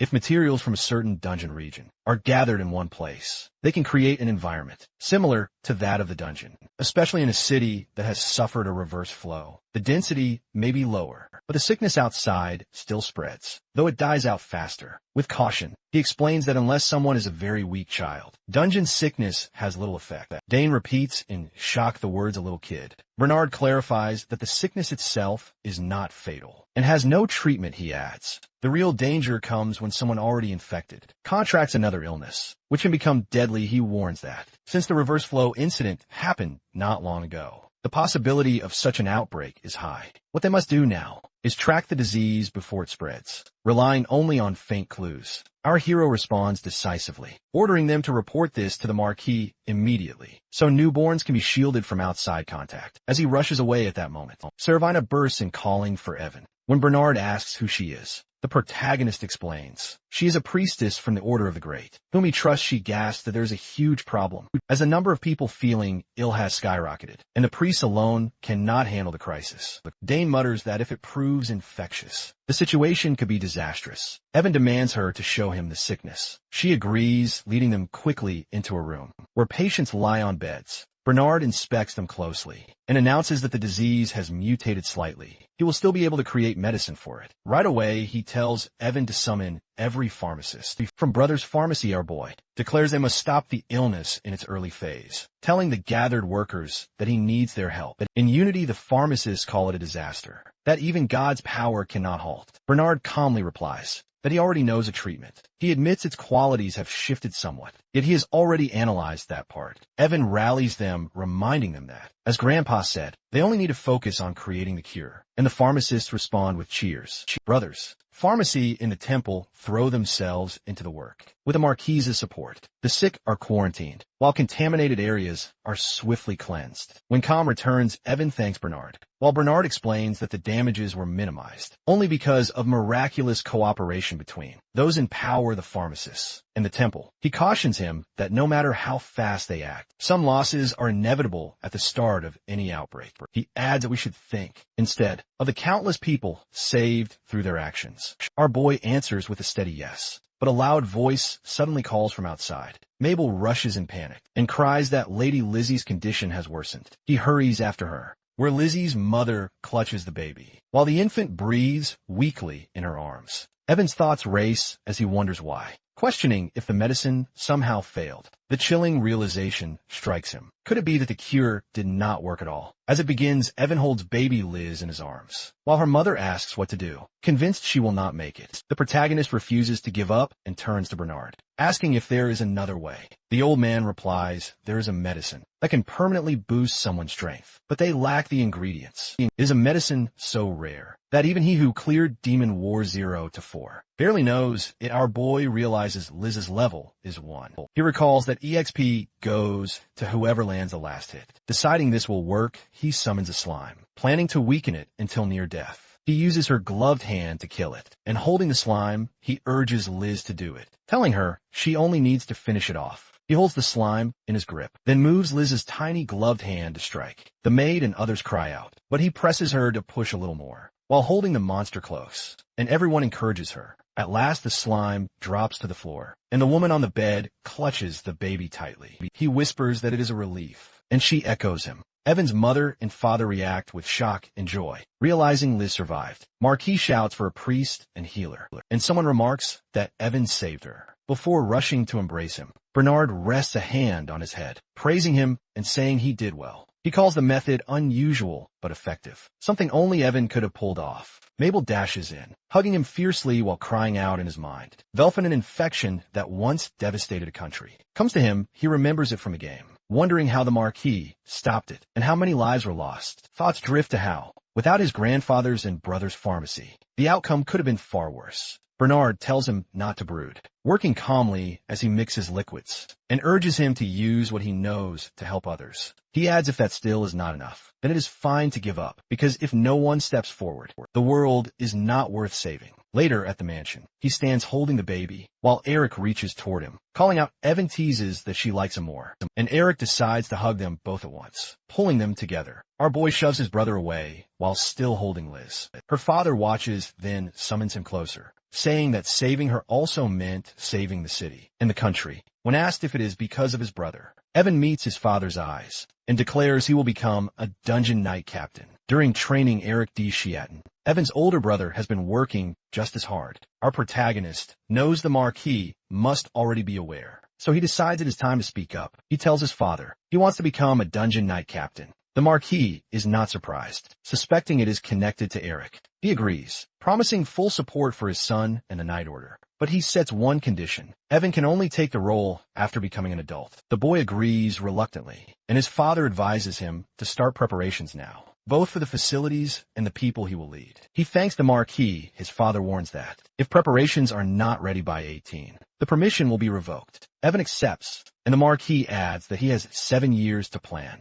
He smiles and says he has already chosen a name. At the pharmacy, employees celebrate the end of a task, deciding to replace the smell of herbs with alcohol. As they head out together, some workers stay behind, since no one else can make the needed medicine but them. Evan approaches Bernard and voices concern that one pandemic's end could make people drop their guard, insisting they must be ready to respond faster. Next time, the old man replies that continued work will handle that. He explains the disease's outbreak made Brothers Pharmacy well known, which will make the king see its value over the religious order. Our protagonist processes this as Bernard predicts the king will likely summon the Marquis soon. He realizes the likely request will be to spread Brothers Pharmacy across the nation. Bernard says the easiest move would be opening a capital branch, though the king might prefer relocating the original, something the Marquis would refuse. Soon after, the Marquis tells his son they are heading to the capital because the king has summoned him. Evan protests about etiquette and suggests Eric instead, but his father insists, though he planned to visit the capital later.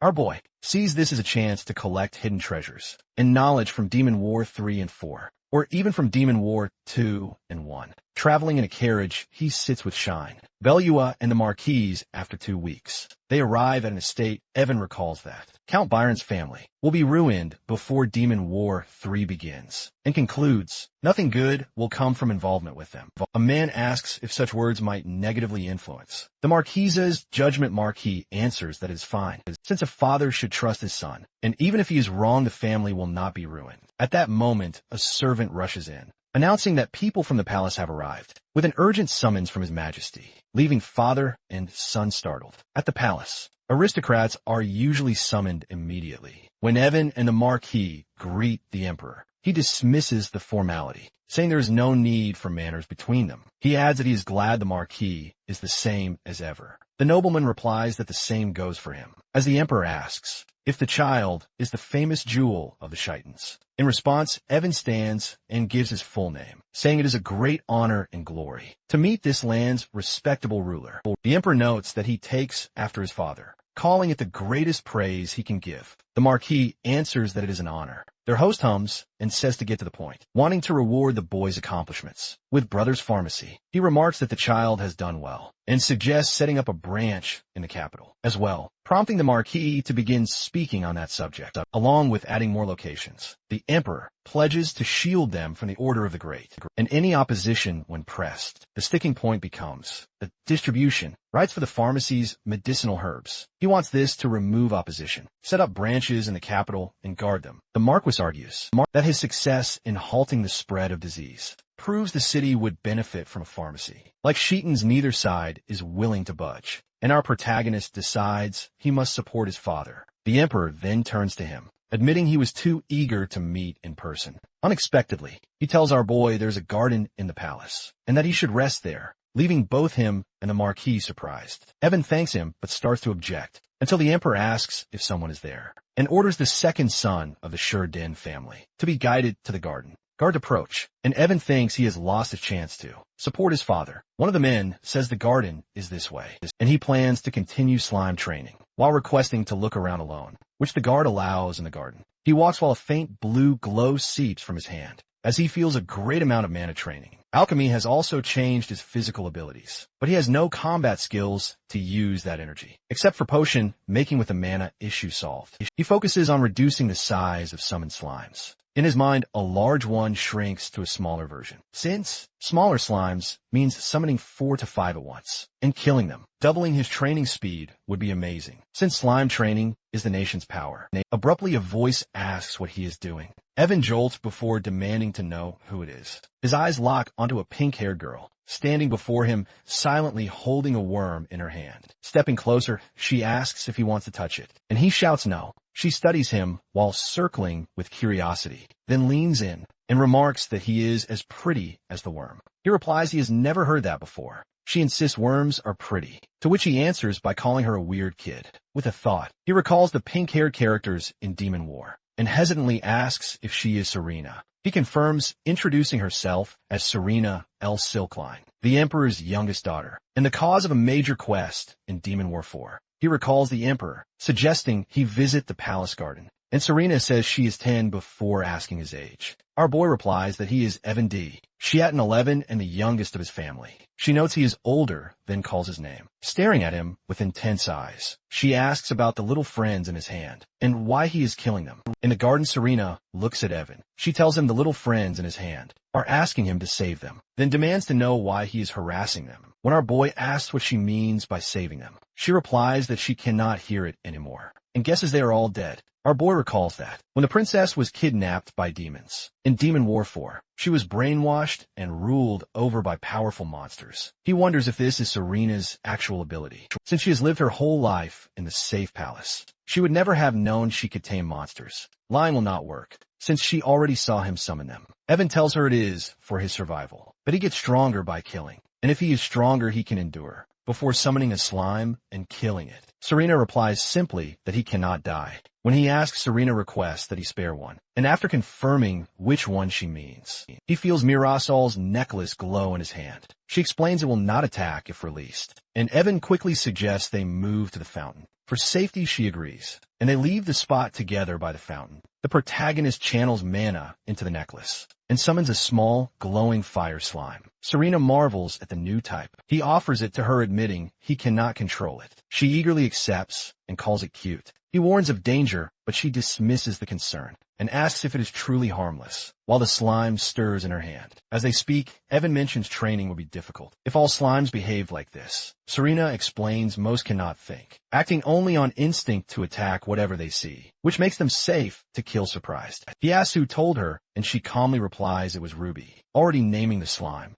She adds that she can read its thoughts, revealing their bond is a contract. Evan explains she can raise it by spending time with it, which will make it protect her. She wonders if the same can be done with a worm, but he answers it only works with monsters. Accepting this, she holds Ruby close and back in the garden. He offers to explain her ability, but she asks again if it could let her form a contract with a worm, leaving his uncertain answer hanging in the air. Later, at the dining table, the Marquise relays the king's wish to arrange an engagement between Evan and the princess. He immediately refuses, while the others react at the sudden proposal. His father reassures him that he already turned down the offer, though warns the king will not give up. Evan finds it odd, questioning why the king insists, when plenty of other noble families exist. Marquis reveals it is not about titles or business, since the king personally wants the boy who founded Brothers Pharmacy and stopped the disease outbreak. That makes him all the more unwilling, worried it will expose him as just an unremarkable extra. He pleads for the king to be told he is unworthy of the princess. His father urges honesty about his feelings, and Evan hesitates, remembering Serena and Ruby. When pressed, she holds the slime and orders him to speak casually, when alone, saying she likes him as much as worms. Evan tells her she is as pretty as they say, and will be beautiful when grown, though not as pretty as Belua. He admits he cannot read her personality, and finds it tiring to deal with her, preferring no involvement. When his father asks if he truly does not want the engagement, he replies that he never wants to see her again. The Marquis is relieved, saying he worried Evan might like her, since the king kept insisting they would look good together. Evan thinks his majesty was holding him hostage to make him spend more time with the princess. The Marquise explains there is a meeting starting tomorrow for 4 days about Brothers Pharmacy. He adds that his majesty he said to bring Evan, though he adds it is fine if the boy does not go, offering to handle it, so Evan can tour the capital instead. Suddenly, Serena runs in, calling his name, asking him to go play together. He freezes, then turns to see her and glances at his father, who admits his method did not work. On the street, Evan asks what such a precious person is doing outside. Serena replies it is all right, because she has 2 very powerful guards. He explains he has prior engagements today, so he cannot accommodate her, but she quickly counters that she will accommodate him. Instead, our protagonist insists there are definitely no worms, then hesitates before telling the princess he will leave it to her imagination. Turning to Shine and Bella, he orders them to get ready. Evan also suggests they buy clothes, since they will need to move around without uniforms. For the next 3 days, Shine wonders if he is included. Devin confirms, while Belua nods, and promises they will prepare and return. He explains they are his treasured friends, who became servants due to circumstances. He asks the princess to treat them well, and she agrees without hesitation. When pressed, Evan asks why she is here, and Serena answers that she told the king she wanted to play with brother Evan, and he allowed it. Our boy quickly asks if she mentioned yesterday's events, and she confirms explaining she met him in the garden and then Ruby. He panics when she casually adds that she told her father she likes him as much as worms, and that he understood. Evan immediately thinks this could lead to an engagement and, frustrated, mutters that he wanted her to be more free. Not least she insists she only told her father she wanted to play with him. After a long sigh, the protagonist agrees to play together, but makes her promise to keep it a secret. Serena beams and happily agrees. Later they arrive at King Island Sigardi, where the shopkeeper greets Princess Serena warmly. Before noticing Evan D. Sheridan and confirming his identity, he waves off the formality and requests the finest outfits for Shine and Bellua, made from the best fabrics. After checking, he confirms the clothes expand, and the shopkeeper explains they use enchanted materials that adjust to body changes. Serena tilts her head and asks, why not simply buy new clothes when growing? Our boy explains that this way, he can keep outfits tied to memories. She asks if wearing them truly builds memories, and when he nods, she shyly suggests something curious. He raises a brow, and she explains she will buy him an outfit, so he can buy one for her in return. That way they can both carry outfits that hold memories. He agrees at the fitting. Shine steps out from behind the curtains. In a new outfit, Evan follows, dressed in a white suit with gold details. The princess soon appears in a frilly pink dress and twirls while asking how she looks, and he replies it is pretty. He quietly asks if she plans on wearing it today. When she answers yes and wonders why, he brushes it off as nothing. Bellua bows gratefully, thanking him for the beautiful outfit, while Serena gushes over Bellua's beauty, exclaiming she is even prettier than a worm. The shopkeeper thanks Evan for visiting and says she enjoyed helping them pick the outfits. Our boy thanked her in return, before requesting to buy another, the red twisty design garment. He asked for it to be wrapped up carefully, and, though she explains it is just a size-changing piece, he insists on wrapping it tightly so it cannot be seen from outside. In truth, it is a cursed garment that summons the Kraken. Our protagonist reflects that today's main goal was to secure the magic dress, outfit part of a treasure hunt in the game, to prevent his death in the future. While browsing, Evan picks through the jewelry pieces and remarks that the capital shops are far superior to theirs. Shine calls him vain, and our boy fires back just loud enough for him to hear. Shine then asks how he can afford so much, guessing the pharmacy must be thriving, while Bellua adds that the Marquis gives him an allowance. As well, protagonist admits there's still more places he wants to see, but suggests they eat first. As they arrive, the group makes its way toward a large building, and Shine squints while wondering if it is a cafe rather than a mansion. The young master explains it is a renovated estate, and Shine nods while saying the place is nice, yet insisting it had better be the finest cafe in the capital, since the princess is with them. Their host simply replies that what he wants is inside. Upon entering, the owner greets Serena warmly. Guests whisper among themselves, while wondering if the party are foreign aristocrats, some recognizing Evan as the Sheridan's jewel. The owner offers to seat them anywhere, but Evan requests the room in the right corner of the second floor.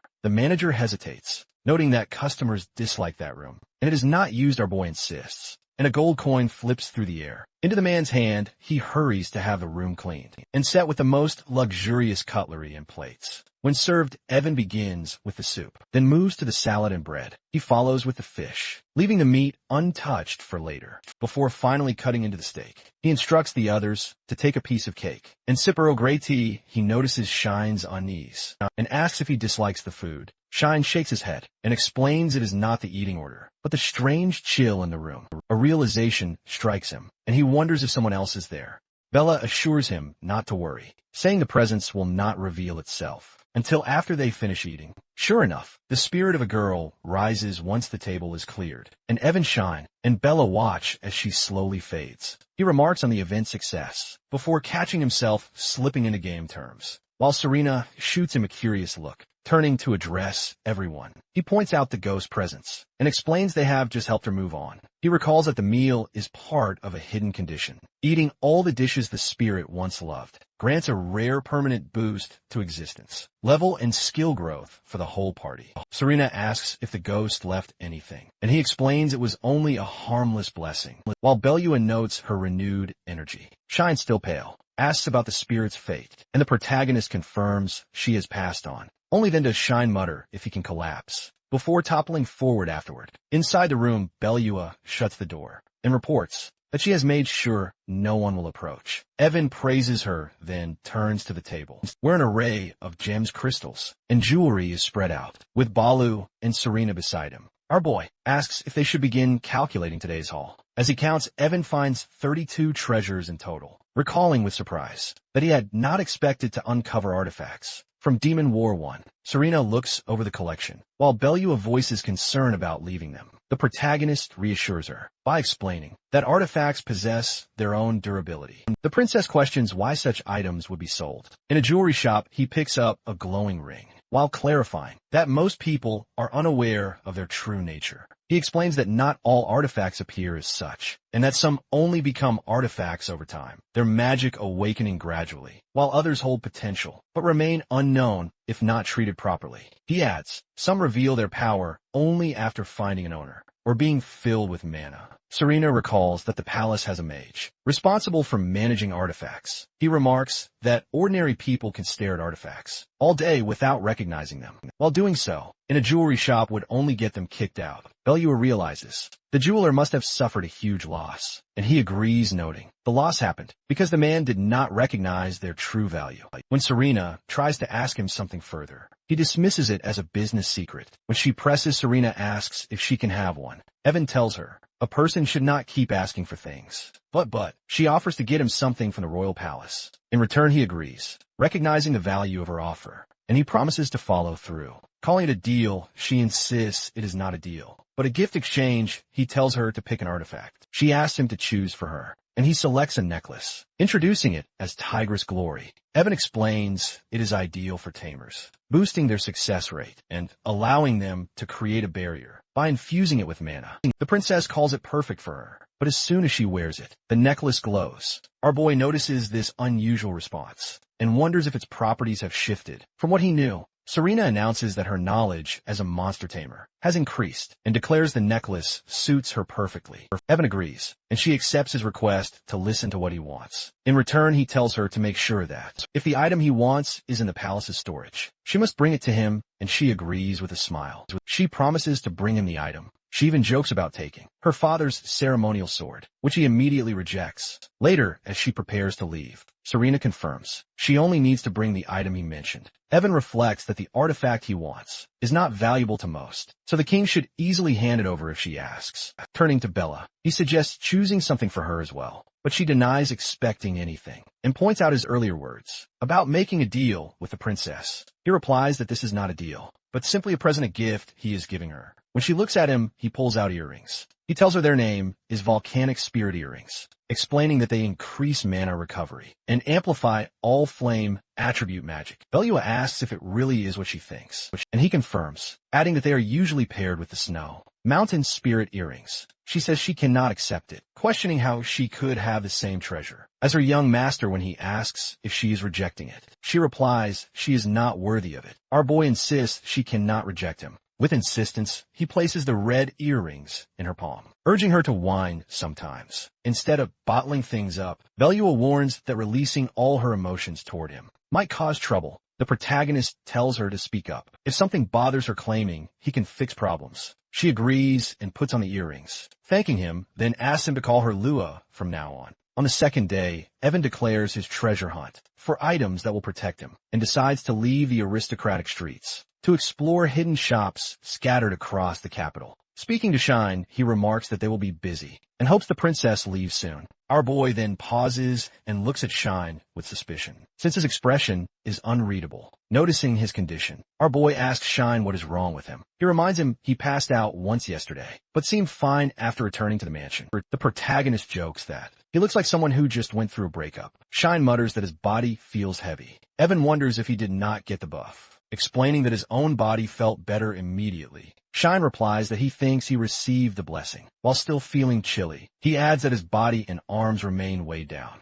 The young master suddenly reacts with an idea. Without hesitation, he hands over a pair of silver bracelets and tells Shine to take them for now. Shine asks if they're just bracelets, and Evan explains they are called ghost bracelets, increasing movement and attack speed by 15%. He admits he wanted to get better gear for him. These will be fine up to the 60th floor of the dungeon. Shocked Shine repeats the 60th floor, while the protagonist explains. The current dungeon, team's best, is only the 45th. Evan warns not to rely on the bracelets too much, since eventually Shine will need artifacts for both full defense and attack speed. Evan asks how he feels now, and his companion runs a few steps before admitting his body is faster, but still feels heavy at that instant. A dark shadow suddenly appears behind him. Evan stares in shock as he demands to know what Shine just did, but Shine brushes it off and insists it is nothing. The ghostly maid drifts closer, and both scream in horror. Believing she had passed on, she casually explains she thought so too, and went to sleep only to wake up next to him instead. Shine shouts for her to leave, accusing her of being the reason his body feels heavy. But she admits she already tried and it did not work. Wondering why that could be, she teasingly asks if he is possessed, making him yell and panic. Our boy reminds her. She mentioned something about looking comfy earlier.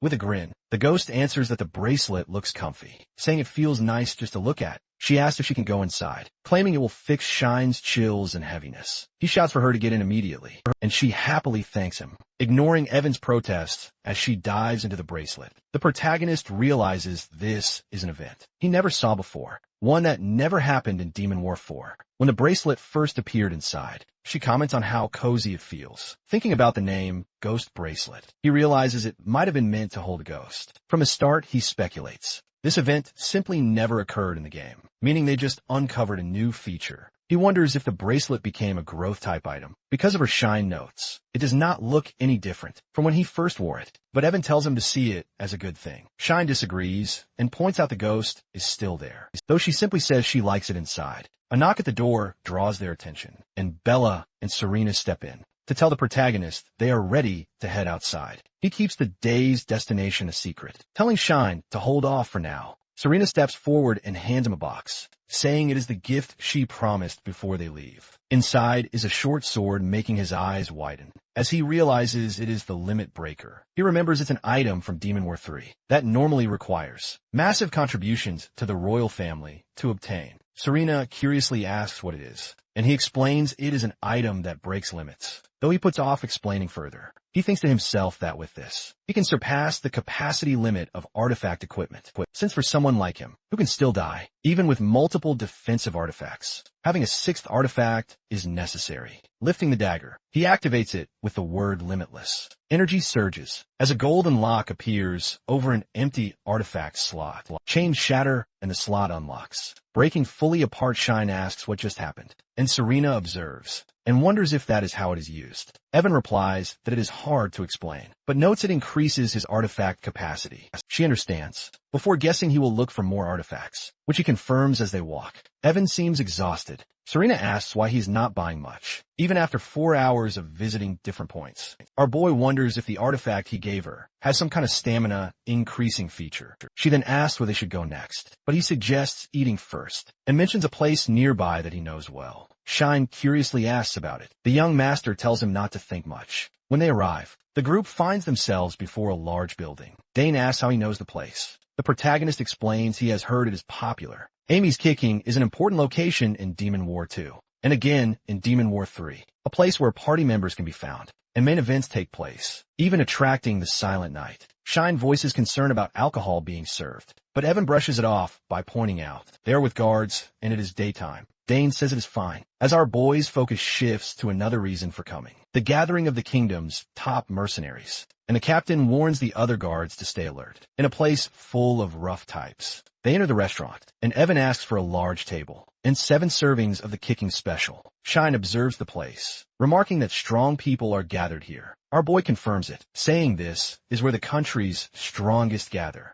At the table, Bella questions why they have come somewhere so dangerous. Evan admits he is here to find a treasure, though inwardly he notes it is a treasure of a person, reassuring her about the guards. He casually calls her by her nickname, which makes Shine jolt in surprise. Serena repeats the name and asks if she can use it too, but Lua politely refuses, which makes the princess sulk, while Shine and the protagonist watch from side. Their food arrives plates of the Kicking special, and he invites everyone, guards included, to start eating. The guards thank him. Shine digs in, and Lua takes a cautious bite. Our boy scans the room and searches for familiar faces from the Demon War series. Mid-meal, someone catches his attention, and his gaze locks on a figure at the bar, whose blonde hair and robe like mantle at first suggest a priest. A second look reveals the outline of steel armor. Beneath, Evan remembers this as Ryan Druckus, the unbreakable shield, notorious in Demon War 4 for his near impenetrable defense and relentless healing. Across the room, Ryan sits at the bar, and Dane's attention drifts to the same man. He confirms recognition of someone whose name carries weight among mercenaries. The captain unfolds Ryan's past, explaining that once a child prays for divine power, he chose the path of a holy knight over that of a priest. He adds that lacking the build for combat, he failed, leaving only two options: abandon the knight's path, or spend a decade before testing again. After failing, he used alcohol as a crutch. Our boy files the information away when Serena urges him forward. He walks to the bar, his steps drawing Ryan's attention. The knight turns and stares at him, and the protagonist greets Ryan while asking to join him. Evan takes the seat beside Ryan, whose eyes widen at the name. He stands and questions why someone of such status would sit with him. Our boy wonders why a man, aiming for the title of Holy Knight Captain, is drinking here. Ryan slams down his drink and recalls the vow made upon receiving his blessing to become a holy knight, fight in war, and earn greater favor from God. In confession,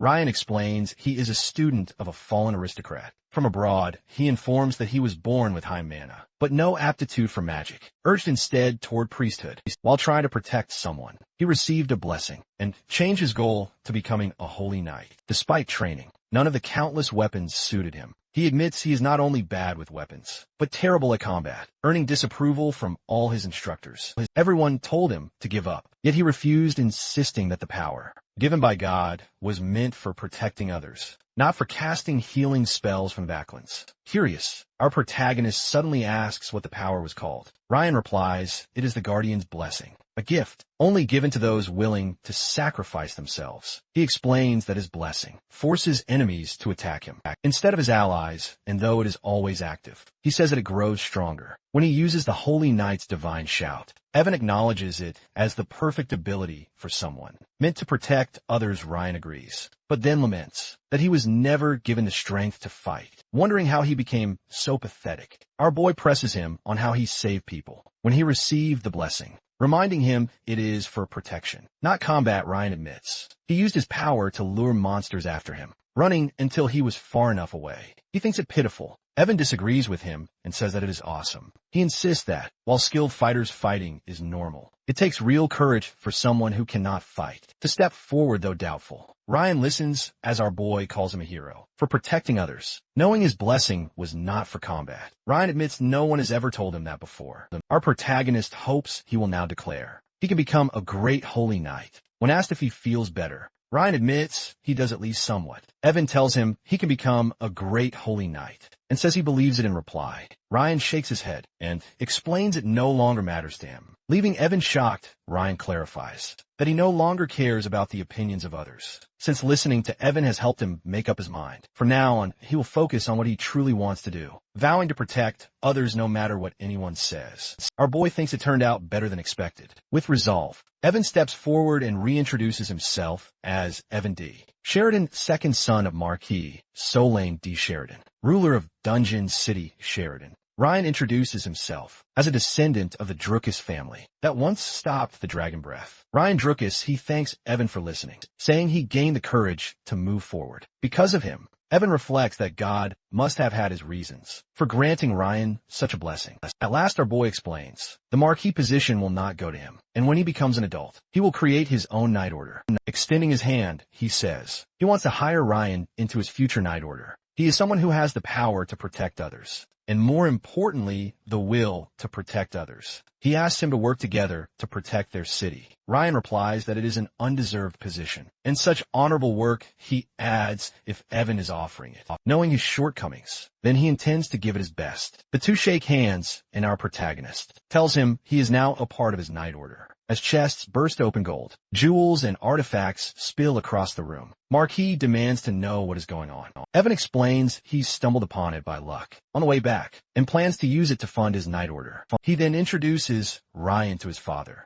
explaining he found him in the capital. Ryan formally states his name, along with his intention to serve as a dungeon knight alongside him in the coming days. The request follows as he asks Marquis to to use the artifacts to help free his friend from the Order of the Great. Marquis laughs and says he already prepared the money for Ryan. With that, all business in the capital is finished. He adds that Evan obtains various artifacts, increases the capacity for equipped ones, and employs Ryan Druckus into the Night Order outside. The princess says she wishes Evan could live with her, adding that her father would let her go out anytime, if it were with him. He replies that he must return to the dungeon city, and probably will not come back to the capital. She answers that it sounds like they will never meet again. He confirms they will not, since Marquis rejects the engagement proposal, but she insists she will see him again. Evan warns her not to say such things, reminding her that someone as precious as her should not be wandering around. He explains that the world is dangerous, so she must become strong to survive and protect herself. She takes his words as motivation and declares she will grow strong enough to visit him and even join his night order.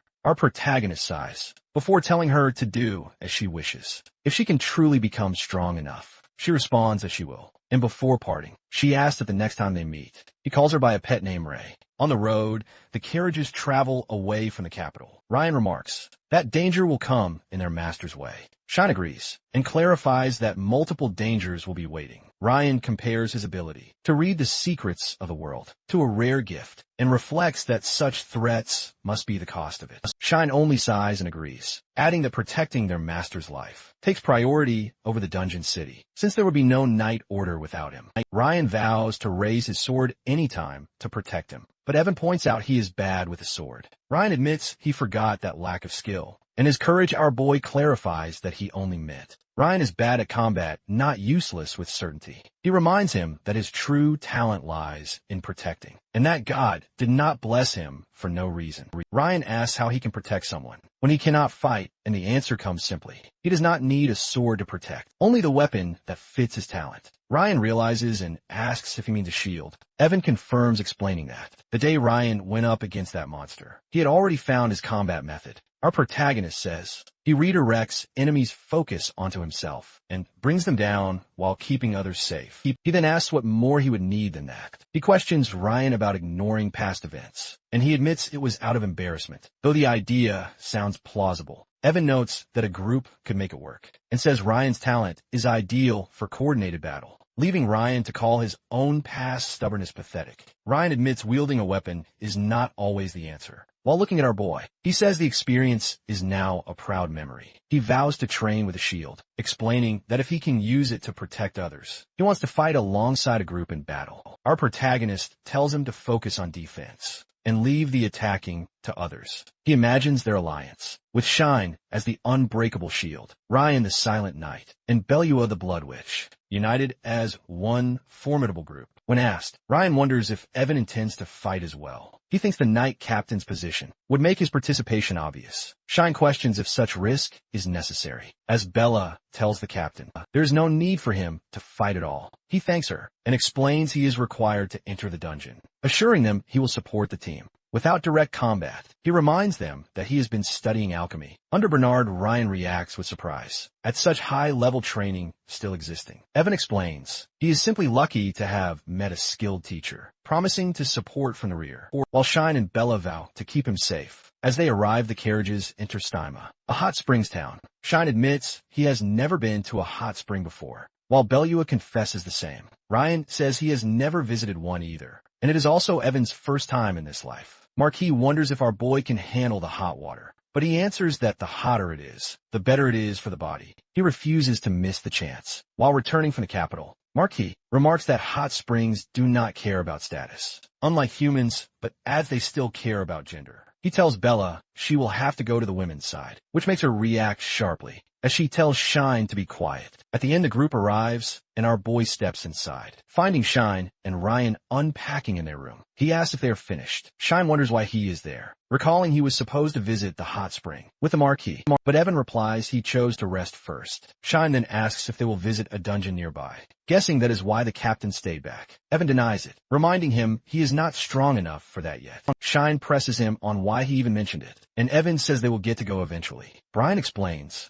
there are only 3 dungeons in the world, large enough to have a city built around them. Silk Line Sheeton, Magic Kingdom monorails, Ferrari, and Commerce Nation. But Pika's Merton other than those. There are many small and medium-sized dungeons, but only the great ones in dungeon cities. Bless humans who clear them to level up. When asked, Shine wonders about the dungeon here. Evan explains it is blocked off for many people, since its difficulty is high, though it is entered regularly for cleanup. So monsters do not appear in the town. Artifacts may form or a part of the dungeon itself might turn into an artifact. Shine asks if they're going to get a mansion or something. Our boy declares he's going to bring back a hot spring and make a new one in their city. Inside the hot spring, Shine stands at the edge, with Evan while asking if the steaming water is really a hot spring, and saying he will die if he goes in. Our boy tells him to look at the people already inside, even their father, but Shine protests that he is a demigod and weaker. Evan grabs his towel and tells him if he's going to die here, then just die, as he kicks him straight into the water. The demigod splashes in, yelling and thrashing. As he settles, he mutters about the heat, until suddenly relaxing and admits it feels great, and our protagonist agrees. As they soak, Shine asks if it is really healing. Evan explains it is far better than normal healing magic, which only removes muscle aches, since this hot spring heals injuries and strengthens muscles beyond their previous states. Ryan praises him for knowing this and remarks that it is why knights in the past trained long-term in Steama. Shine leans closer and quietly wonders if the spring's effects could boost skill proficiency. After training, Evan smiles and turns back, asking his opinion on whether he wants a hot spring now, and Shine eagerly agrees later. The three step out in matching blue outfits. Evan notes the clothes are the same as in the game. People once complained they looked too Japanese, so they were changed to a general East Asian style. He muses that the culture is not based on Earth, as he wonders about the outfit's origin. Ryan remarks that they look like his homeland's traditional clothing and suggests the town's founders might be from the same origin. Evan is surprised knowing that someone actually knows where the clothing comes from. Soon after, Lua arrives and asks how he found the hot springs, and he answers. Bellua walks in and moves toward him, just as a white-haired boy bursts forward. He pushes closer and boasts about his worth, declaring himself Croven Ferretai, son of the Grand Duke. Evan recalls him as the only NPC in the game to introduce himself without prompting, an important side character, and the eldest of a famous royal family. When confronted, Crow angrily demands to know who said his full name, only to freeze when he sees Marquis Solane D. Sheridan. He quickly apologizes, insisting the girl did nothing wrong. He claims that he only asked questions. Because of her beauty, our protagonist remembers that. He later becomes a skilled mage swordsman and decides it is better to let his father handle things than risk embarrassing himself. At that moment, Marquis acknowledges Bella's beauty, but grips Crow's shoulder and demands to know if he touched her, which he denies. Bella apologizes for the mess. Evan reassures her with a soft word and calls her pretty, earning a thankful smile. Finally, Marquis introduces Evan as his second son, Pontine Coe Surprise, as our boy politely greets him by bowing and introducing himself as the second son of the Sheridan family. Crow then asks if Bella is someone he personally keeps. Evan confirms he hired her himself, before asking if Crow still has business with her. The youth admits he does, calling her the prettiest girl he has ever seen. He turns to the Marquis to boldly ask permission to challenge Evan to a duel for Bellua when it begins. Croven Ferretai points at Evan and challenges him to a duel for Bellua. Our boy wonders if this man is stuck in the Middle Ages. Marquis Sheridan calls it amusing, saying Crow is a real man. As the challenger begins to speak, Marquis cuts him off before changing his mind, permitting it and telling his son to do it. The protagonist shouts in disbelief and wonders why his father said that. He clears his throat and refuses, saying Bella is not something to be claimed, and they cannot fight over her at once. Crow changes his offer by suggesting she be freed if he wins, and he will ask if she wants to work for him. Evan realizes he had not thought of that and agrees, deciding to respect her choice as well. Marquis steps in and bans weapons and mana, allowing only hand-to-hand combat, which Crow accepts confidently. Marquis signals for them to start immediately, then whispers for his son to go easy, reminding him Crow is not a knight captain.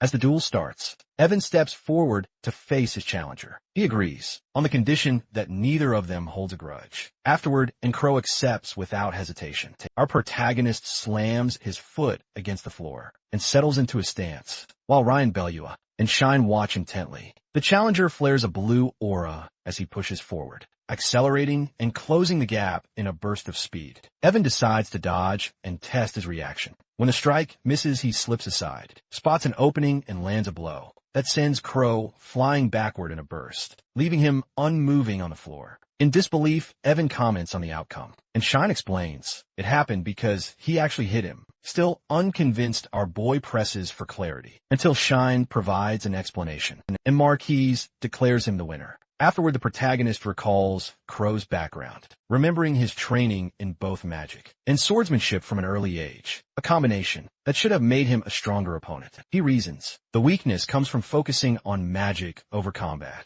He laughs as he remarks, it was fortunate mana was not allowed. Marquis insists his win is simply due to being stronger, but Evan downplays it, claiming Crow is likely better at magic, and that is why the duel ended quickly. His humility draws praise from his father nearby. Ryan and Shine note his lack of self-awareness, while Belloa steps forward to compliment his performance. She offers him a handkerchief and explains she brought it to wipe sweat, though the fight ended too quickly for that. Evan thanks her and, across the room, Ryan's healing magic stirs Crow back to consciousness. It prompted him to spring up, which earns praise from the protagonist for Ryan's skill after the duel. Crow admits defeat. Evan tells him it was an amazing move, while explaining he only won because of the many restrictions. And a stroke of luck, the boy agrees, yet insists he was not giving it his all, declaring he wants another duel someday. Without holding back, our protagonist refuses, and says he has no reason to fight him again. Still, Crow insists he does, and vows to return once he has confidence in his strength. In reflection, Evan admits he risked his life by accepting the challenge, and ended up tangled deeper than intended, since he never planned to get involved with the Fairy-Tai family.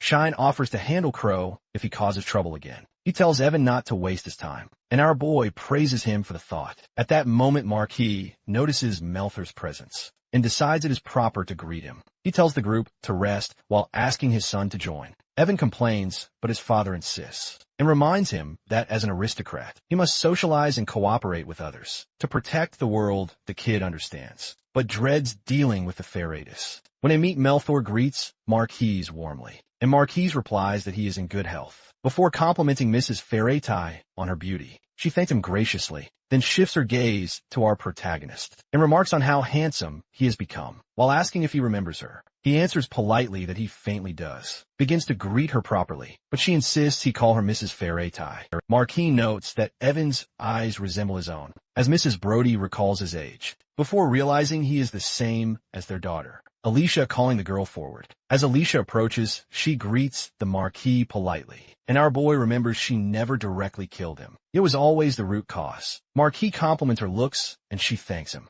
Melthor turns to Marquis and asks if he recalls their promise. With a grin, he replies that the eldest must lead the family, so he's not bound to it. He adds that he remembers the plan was to unite their second or third children, and Melthor laughs, while teasing the kid for acting shy. During introductions, Alicia formally presents herself, and Evan responds hesitantly with his full name. Exchanging formal greetings, he recognizes her as Alicia Von Fairy-Tai, his betrothed. She resides in Sheridan because of the engagement, later meeting the Dungeon City's protagonist and betraying her fiancé by supporting him massively. All this eventually led to the fiancé's despair and suicide, making her the greatest cause of his deaths. He admits his own faults for mingling with other women, despite being engaged, but if events follow the game, Alicia will become his death flag. The parents admire how good the two look together, calling it fate. Later that evening, Marquis asks how the hot springs were, and Evan admits he loved them. He adds that he finds the waters dangerously tempting, as he remembers a route where he dies from staying in too long. When his father suggests another soak after dinner,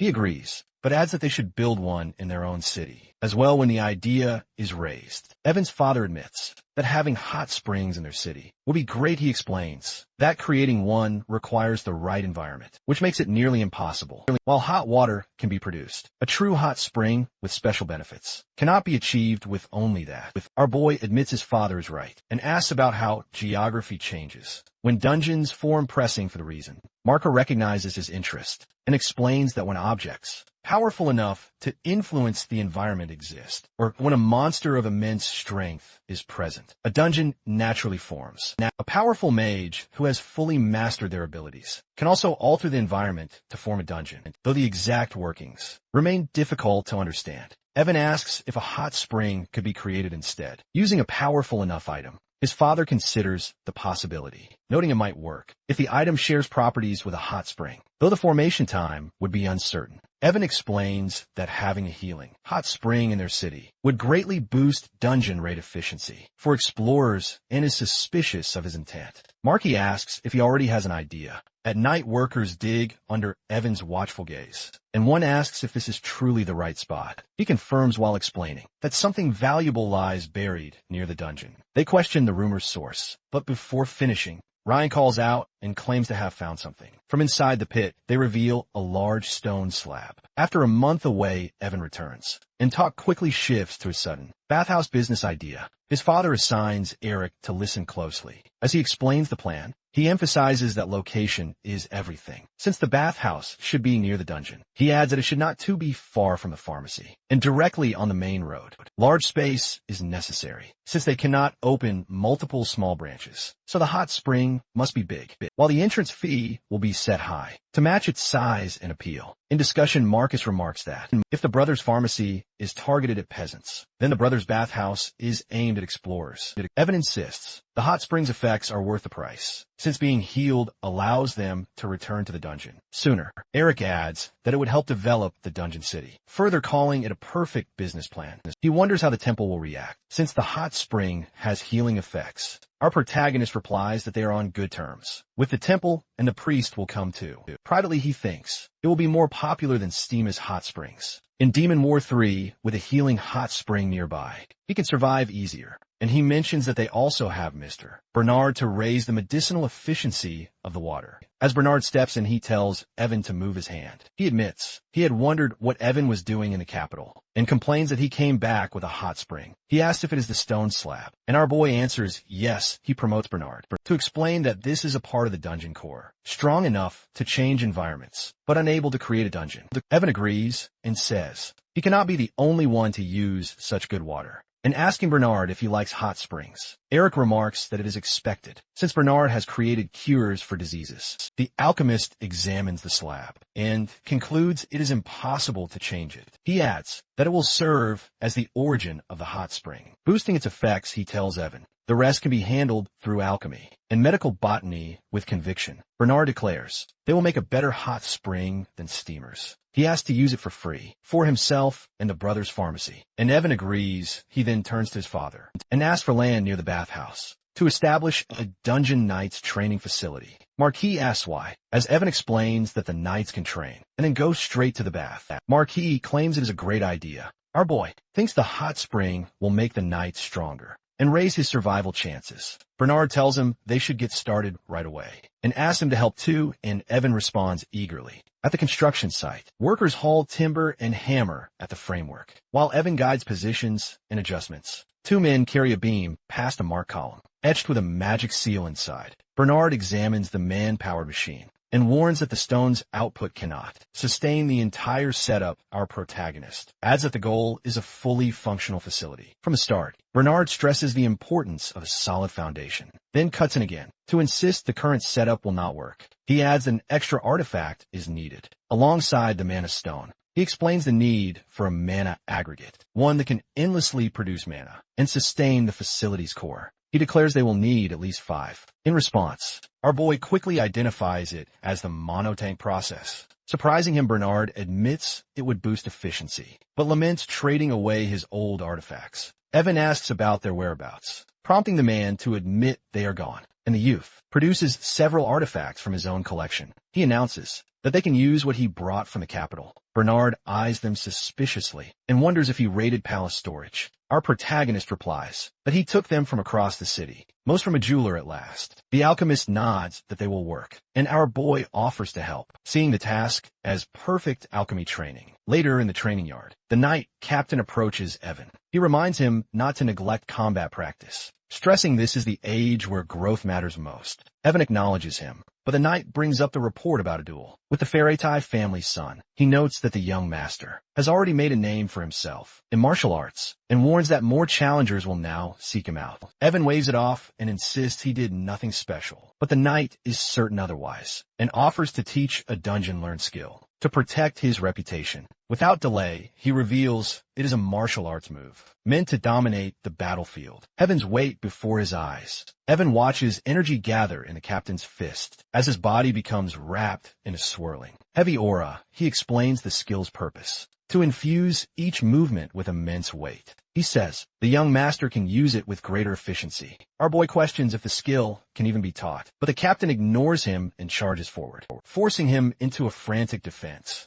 Afterward, our protagonist collapses on a desk until Mabel enters and announces it is time for etiquette lessons. He asks for a moment to recover, but she brings up that Shane got a bracelet and Bella got earrings while she got nothing. He insists he did not forget, only could not find the right time. Evan produces a necklace while telling her to always wear it as the mascot of Brothers Pharmacy, and as proof she acts in his place. She smiles brightly and clutches it while vowing to treasure it forever. And though he downplays it, she only laughs in the days that follow. Etiquette lessons fill his mornings. Alchemy training at the brothers' bathhouse site takes his afternoons, and Heaven's weight practice with. The night captain consumes his free time as he continues his slime training. Small creatures float in his hands, and Evan grins proudly to see four appear at once. Though his mana drains quickly, he collapses onto the grass, then forces himself back up. He admits he must hurry, for the brothers' bathhouse is almost complete. During training, the night captain orders Evan to strike harder and put more weight into his fist. He does as he is told as the captain praises him.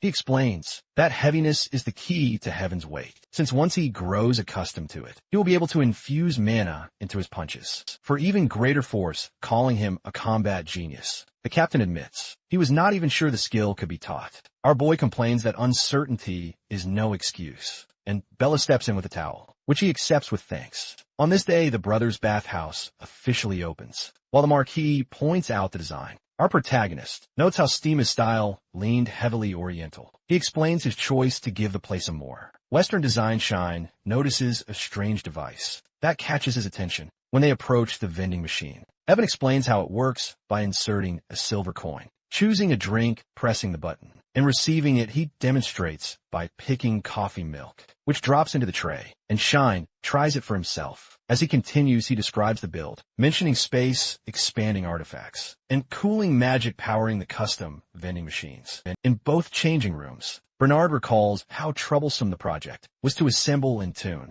He warns that the taste had better match the hype, but Evan remains confident and promises satisfaction. Shine compares the heat to Steema's famed springs. He explains they used a giant artifact for the bathtubs to boost the hot spring water's effects and purify it. Bernard adds that herb concentrate is regularly mixed into the water to enhance it further. He also points out that the vending machine was the protagonist's idea. Marky declares it will be a hit, while Shine asks if Bella and the other women will like it, as Ryan replies that they will. Bernard turns and wonders if Evan is content. Our boy answers that it will definitely sell, though the old alchemist remarks that there is only one problem, which makes Evan ask what it is at that moment. Mabel appears at the entrance. The crowd shouts that 1 silver coin is enough for a full meal. Some yell that no one will come if it is that expensive, and call it nonsense as protests rise. An explorer insists the entrance fees should be lowered. Another says they should just not go, and more agree while chanting they will not go. Seeing the people enrage,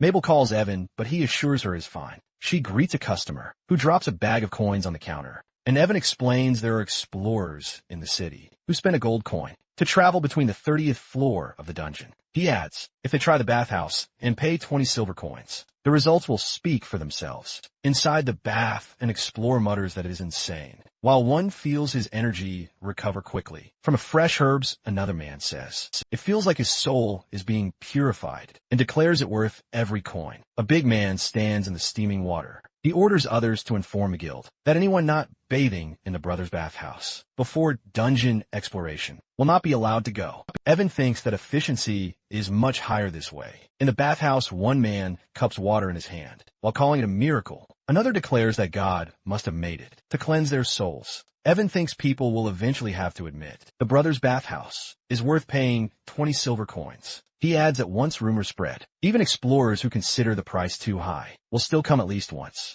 Our boy explains that the bathhouse does more than ease fatigue. He explains that it restores the body's fundamentals and makes dungeon expeditions safer. Evan emphasizes how it speeds up growth, while pointing out the gap that will soon form between those who use it and those who do not, with non-users inevitably eliminated. Two explorers relax in the water while praising the facility. One man calls it amazing and remarks that 20 silver coins might not even cover the cost, while another declares it a blessing. At the dungeon entrance, the guild leader asks if everyone has visited the brothers' bathhouse, prompting the group to shout back that they have. Fired up to reach the 40th floor and catch the frontliners, the Yellow Drake Guild charges ahead. From a distance, bystanders murmur about wanting to go too. One explains that nobles and commoners alike use it before raids, thanking the Marquise's policy. Others also vow to visit once they are stronger. Evan watches as veteran explorers raid more efficiently. Thanks to the bathhouse, newbies are also training harder,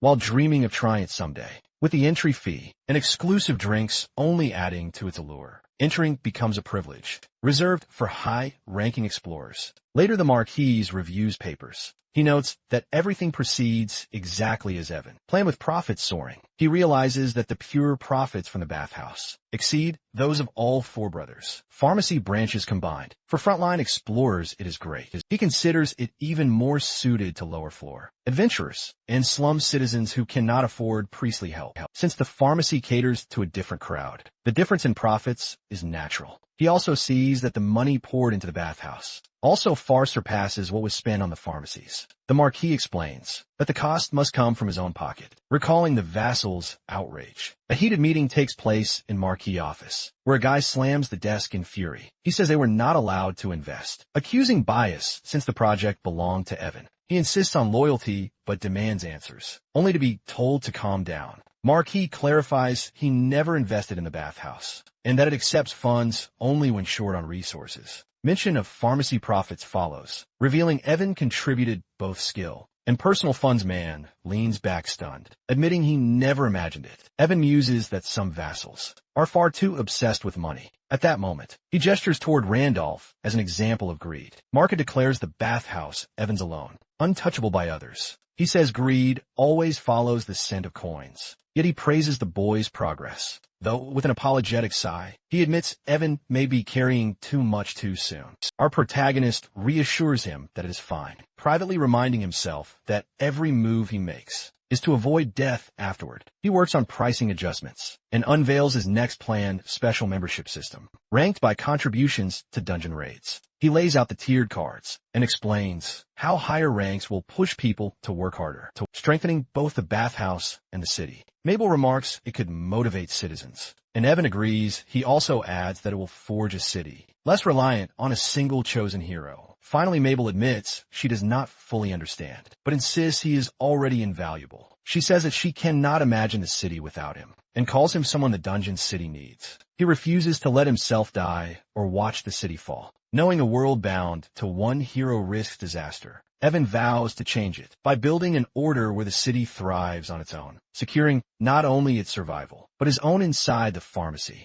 Evan presents potions, gems, and ingots, announcing them as the results of his alchemy lesson. Bernard inspects a gem, while acknowledging his improvement. Our boy jokingly suggests he should handle closing duties. At the pharmacy, Bernard stays silent, but retorts sharply while Hannah listens nearby outside. The old alchemist dismisses the employees with praise for their work. Two workers invite him to the bathhouse, which he readily accepts. Hannah then invites the protagonist as well, and he agrees to join at the bathhouse. He is greeted by two men they are already soaking, and confirm they have just finished training. Shine explains he's caught up on all the lessons missed during his time in the capital. Evan turns to Ryan, who admits he is still behind, but learning much from Shine. The swordsman adds that he still has plenty to learn from the Holy Knight's training. Ryan explains he has built strength, but lacks formal weapons training. In response, the young master tells him not to dwell on it, assuring him he is simply progressing differently. He adds that Ryan only needs to make up for what he lacks, pointing out the versatility of shield arts. The trainee realizes what he means.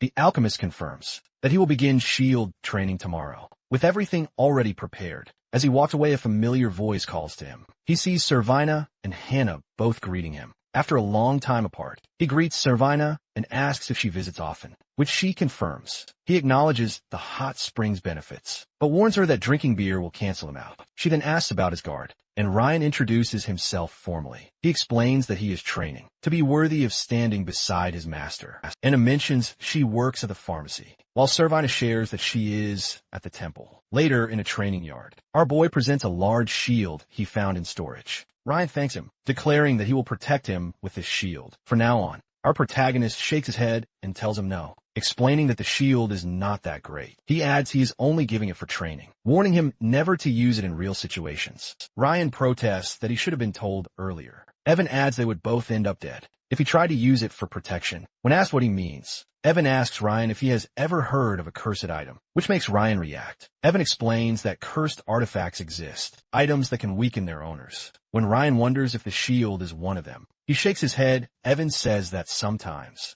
perfectly fine artifacts are mistaken for cursed ones and discarded. He adds that this shield is different, and though he knows its true value from a game, our boy also admits that in real life, judging artifacts is far less certain. Ryan presses and questions him for its real power. Evan replies that if it blocks an attack with Echo Shield, the enemy feels it twice as hard at once. Ryan blurts out that it sounds like a cursed item. Evan clarifies that blocking one strike counts as blocking two, doubling shield skill proficiency. On top of that, efficiency rises fourfold if Ryan wears the Iron Wall Knight's full plate armor while training. He adds that a certain necklace multiplies it eightfold, though Evan tells him not to overthink it and just get to feel the shield. The armor and the necklace are bugged items, distorted by some unknown influence. When urged to try it at first, Ryan looks lost. Then he suddenly roars and charges, blocking incoming blows with the shield. Evan notes he is adapting quickly, but warns he is bleeding at the side, telling him to heal as he fights. Golden light wraps Ryan as he chants to the battle god, his wounds knitting closed still. He holds his ground, while the green aura on his shield grows brighter. Evan presses forward, his own body wrapped in swirling energy. Meanwhile, the necklace, that should drain its wearer's mana to summon countless wind arrows, instead fires them straight at Ryan, oddly consuming barely any mana and being growth type. It will strengthen with him. The armor is just as strange, flagged by a coding error, as a shield instead of armor. It sat in storage rather than being scrapped. Worn alone, it leaks damage, but if the user stands braced, as though holding a shield, it functions like one paired with an actual shield. It is as if two are raised at once, doubling block potential together with Echo Shield. Their combined effect magnifies training efficiency. It blocks the summoned arrows, creates the perfect regimen for shield art satisfied. Evan steps back and lets Ryan train on his own. He then turns to Shine and says that it is time for proper instruction. Shine quickly realizes this will not be ordinary dagger drills. Evan reminds him that after 2 years of experience, he is already honed enough to fight knights. Shine snaps that those battles were not by choice, since the knights cornered him from behind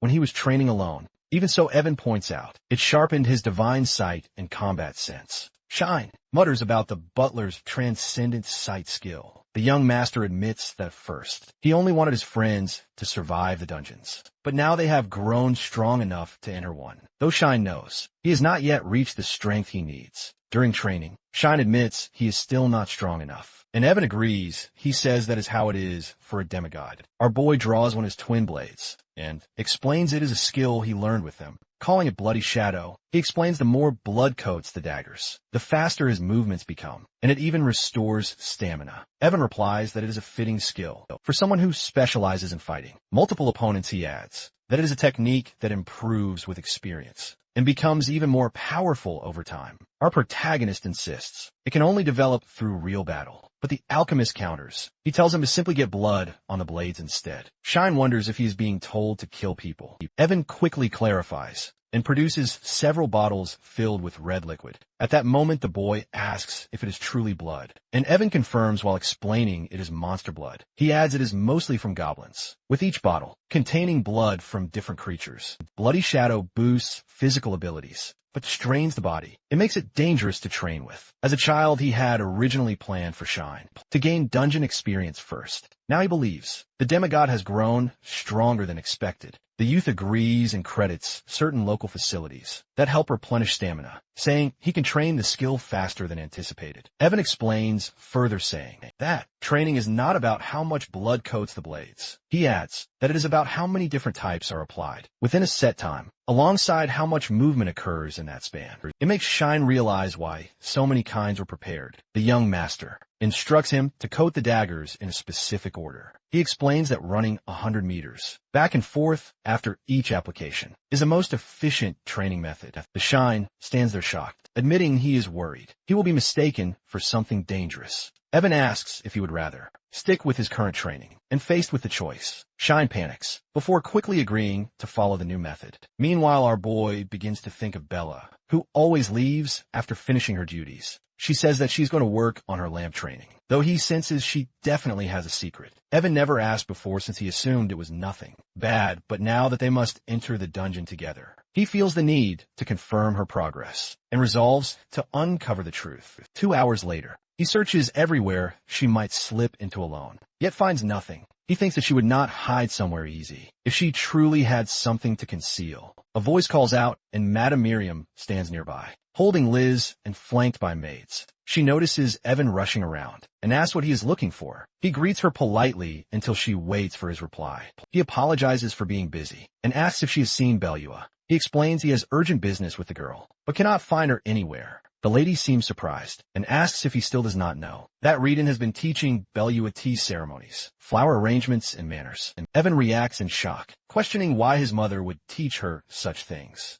Miriam answers it is because she considers the girl a potential mistress for him and is training her to be suitable. He shouts in disbelief, protesting that he does not even have a wife and that the child is only 9. Miriam points out it is wrong to take a maid as a mistress. The idea is impossible, since the thought of taking in the blood-eyed witch as a mistress is something he refuses. In reflection, our protagonist thinks about how it has been 3 years since he last joined his mother for tea. He realizes Bella's skills have been growing unusually fast. Perhaps a special skill is developing through training with his mother, similar to how the butler or head maid gained theirs. In this world, consistent training over months often turns into a skill, while mastery follows through persistent effort. While enduring the lessons of noble etiquette, Bella's mana abilities have unexpectedly grown, but dismisses the thought with disbelief. He heads straight for the door and knocks firmly while announcing himself. His mother appears with a girl standing behind her.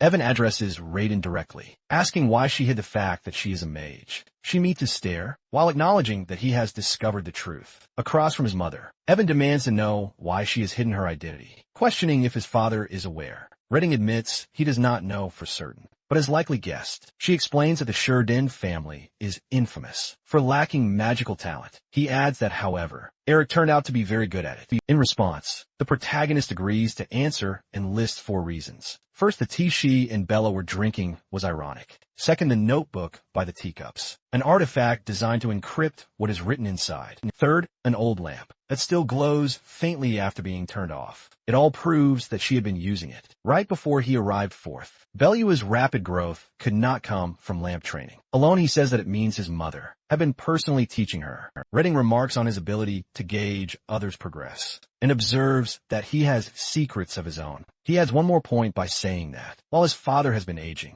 she is not at that moment. She steps forward and tells him to listen closely. She insists that she only looks young, making sure he understands when he replies in agreement. She asks if he knows about witches. He recalls that they are what people call women, who are mages, and she says she is glad he does not know more. Our boy listens as Raiden explains the nature of witches. He realizes she refers to a hidden species rather than a profession, describing them as female demi-humans, whose abilities are inherited through bloodline, blessed with abundant mana and exceptional control. She mentions an ancient tale in which God created them and hid them among humans to protect the world, though she admits little knowledge beyond that, and he processes the comparison by likening them to demigods. Meanwhile, Redding says she traveled the world while hiding her identity until she fell in love with his father, After their marriage, she stopped involving herself in worldly affairs and chose to live as a normal human. Named Redding D. Sheaton. In his thoughts, Evan recalls playing every Demon War game. In DLC in his past life, he knows almost everything, but never the full picture. Since he was not a developer, he notes that never once did the games mention witches as demi-humans. He wonders how such critical information could be missing, then realizes one possible explanation: the sequel. That would explain everything, since unless Earth was destroyed,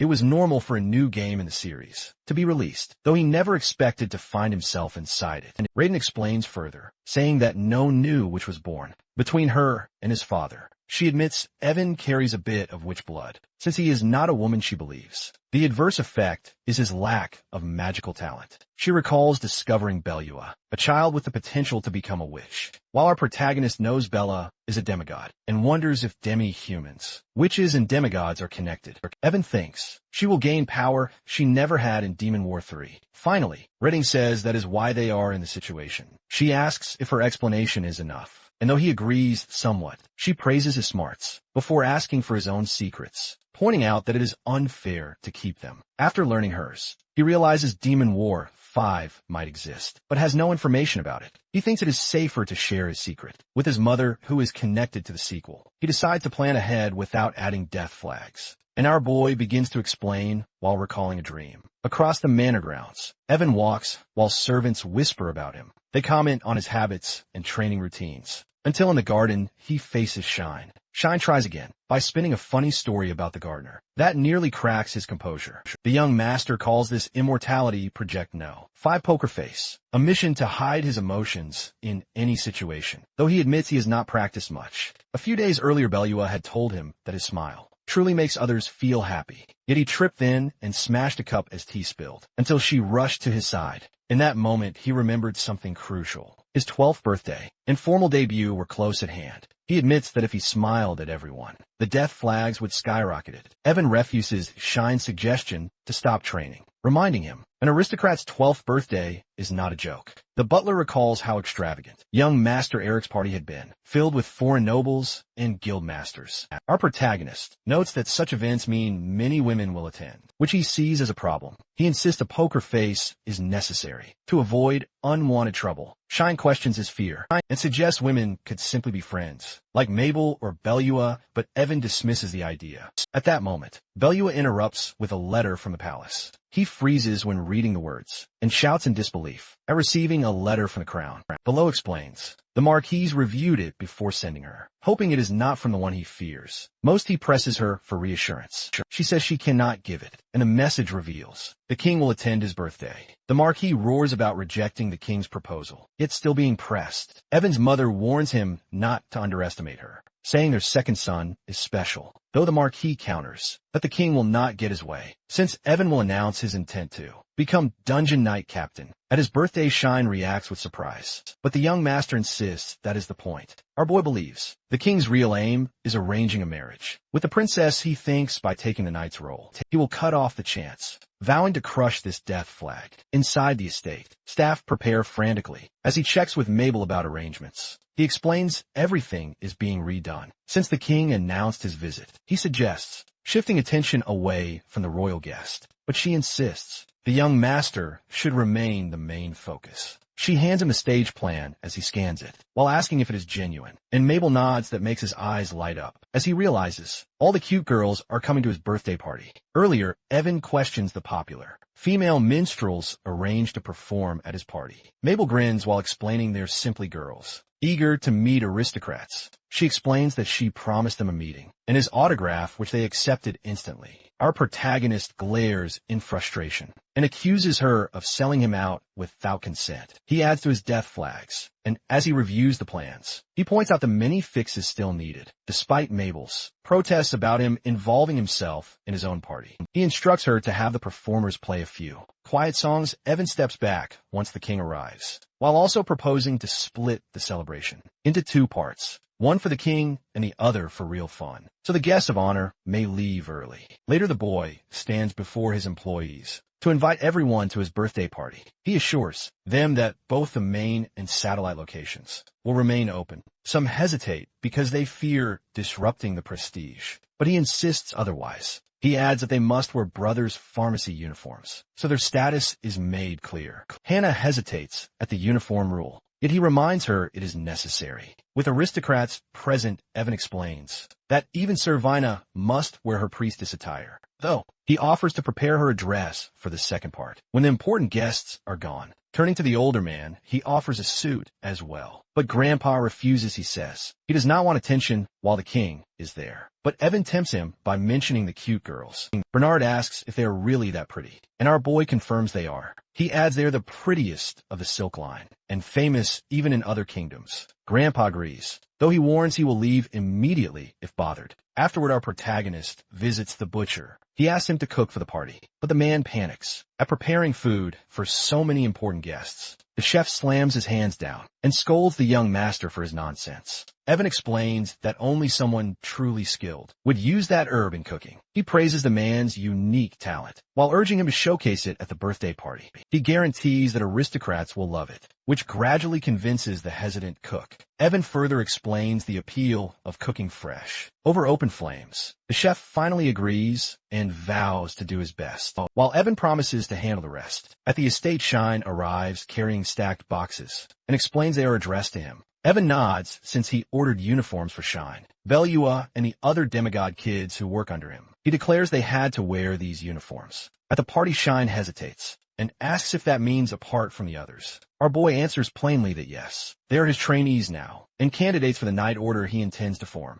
Outside, servants shout for everyone to hurry as time runs short. One confirms to Evan that the security is perfect, while Belua reminds them it must be flawless, since His Majesty will attend. He asks if the chefs hired for the day were properly vetted. Mabel calls out for him to leave it and get his makeup done, promising she will handle it. Someone points out the famous cute girls. Another wonders how they were invited. A voice comments that the young master must have skilled people around him. Hannah asks if it is truly okay for them to be present. Barnard replies that no one dares to touch the brothers' pharmacy. At the party hosted by the Marquis, she asks if he was an aristocrat, and he warns that pretending to be one brings punishment worse than death. He tells her to watch her mouth before asking for a drink. Meanwhile, in the dressing room, Mabel says everyone in the hall is talking about him and praising him. Shine adds that many are also discussing the dungeon, making Evan ask what they are saying. The knight explains that no raid has gone past the 45th floor since the Great Change, though before explorers reached the 50th. Abel hesitantly asks if he really plans to go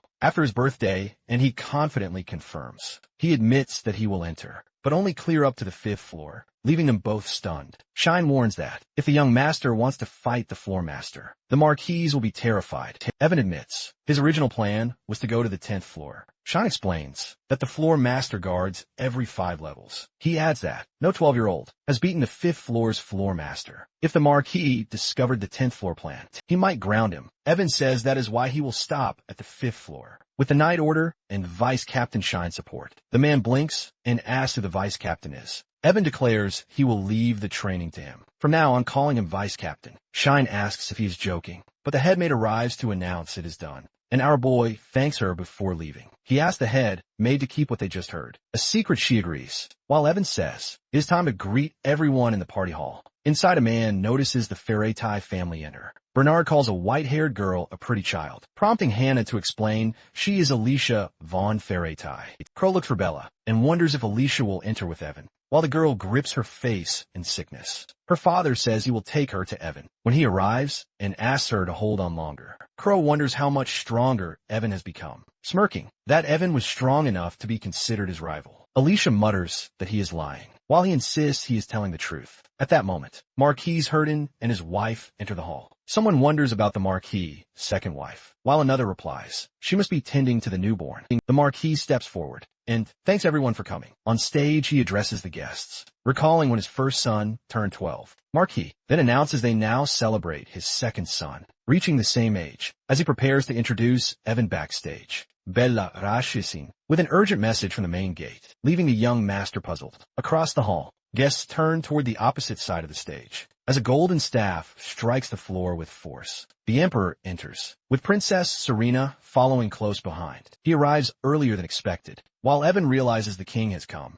Inside the hall, the Emperor steps forward, flanked by armored guards, with Princess Serena walking just behind. The Marquis approaches to question the early arrival. He also reminds him the event has not yet started. The ruler responds and accepts the invitation to enter, as the Marquis guides him further inside. While walking beside him at the stage, the Marquis raises his voice to draw the room's attention. He steps forward with arms wide to congratulate his son on his 12th birthday. Evan thanks him and vows to honor the family name by serving the citizens with his utmost effort. Yet the Marquis narrows his gaze and asks what his son intends to do. To bring such honor, our boy pauses briefly before declaring his intention to form the Dungeon Knight Order. He proclaims himself as its captain and vows to protect the city. Someone recall the order being disbanded decades ago, while others question why he must lead it himself. In response, the Emperor raises his hand to signal silence. He asks why Evan made this decision, if the attention was too much, and if the choice is too rash. Marquis steps in to explain that our boy is not running away, but chose the dungeon. He asks Evan to confirm.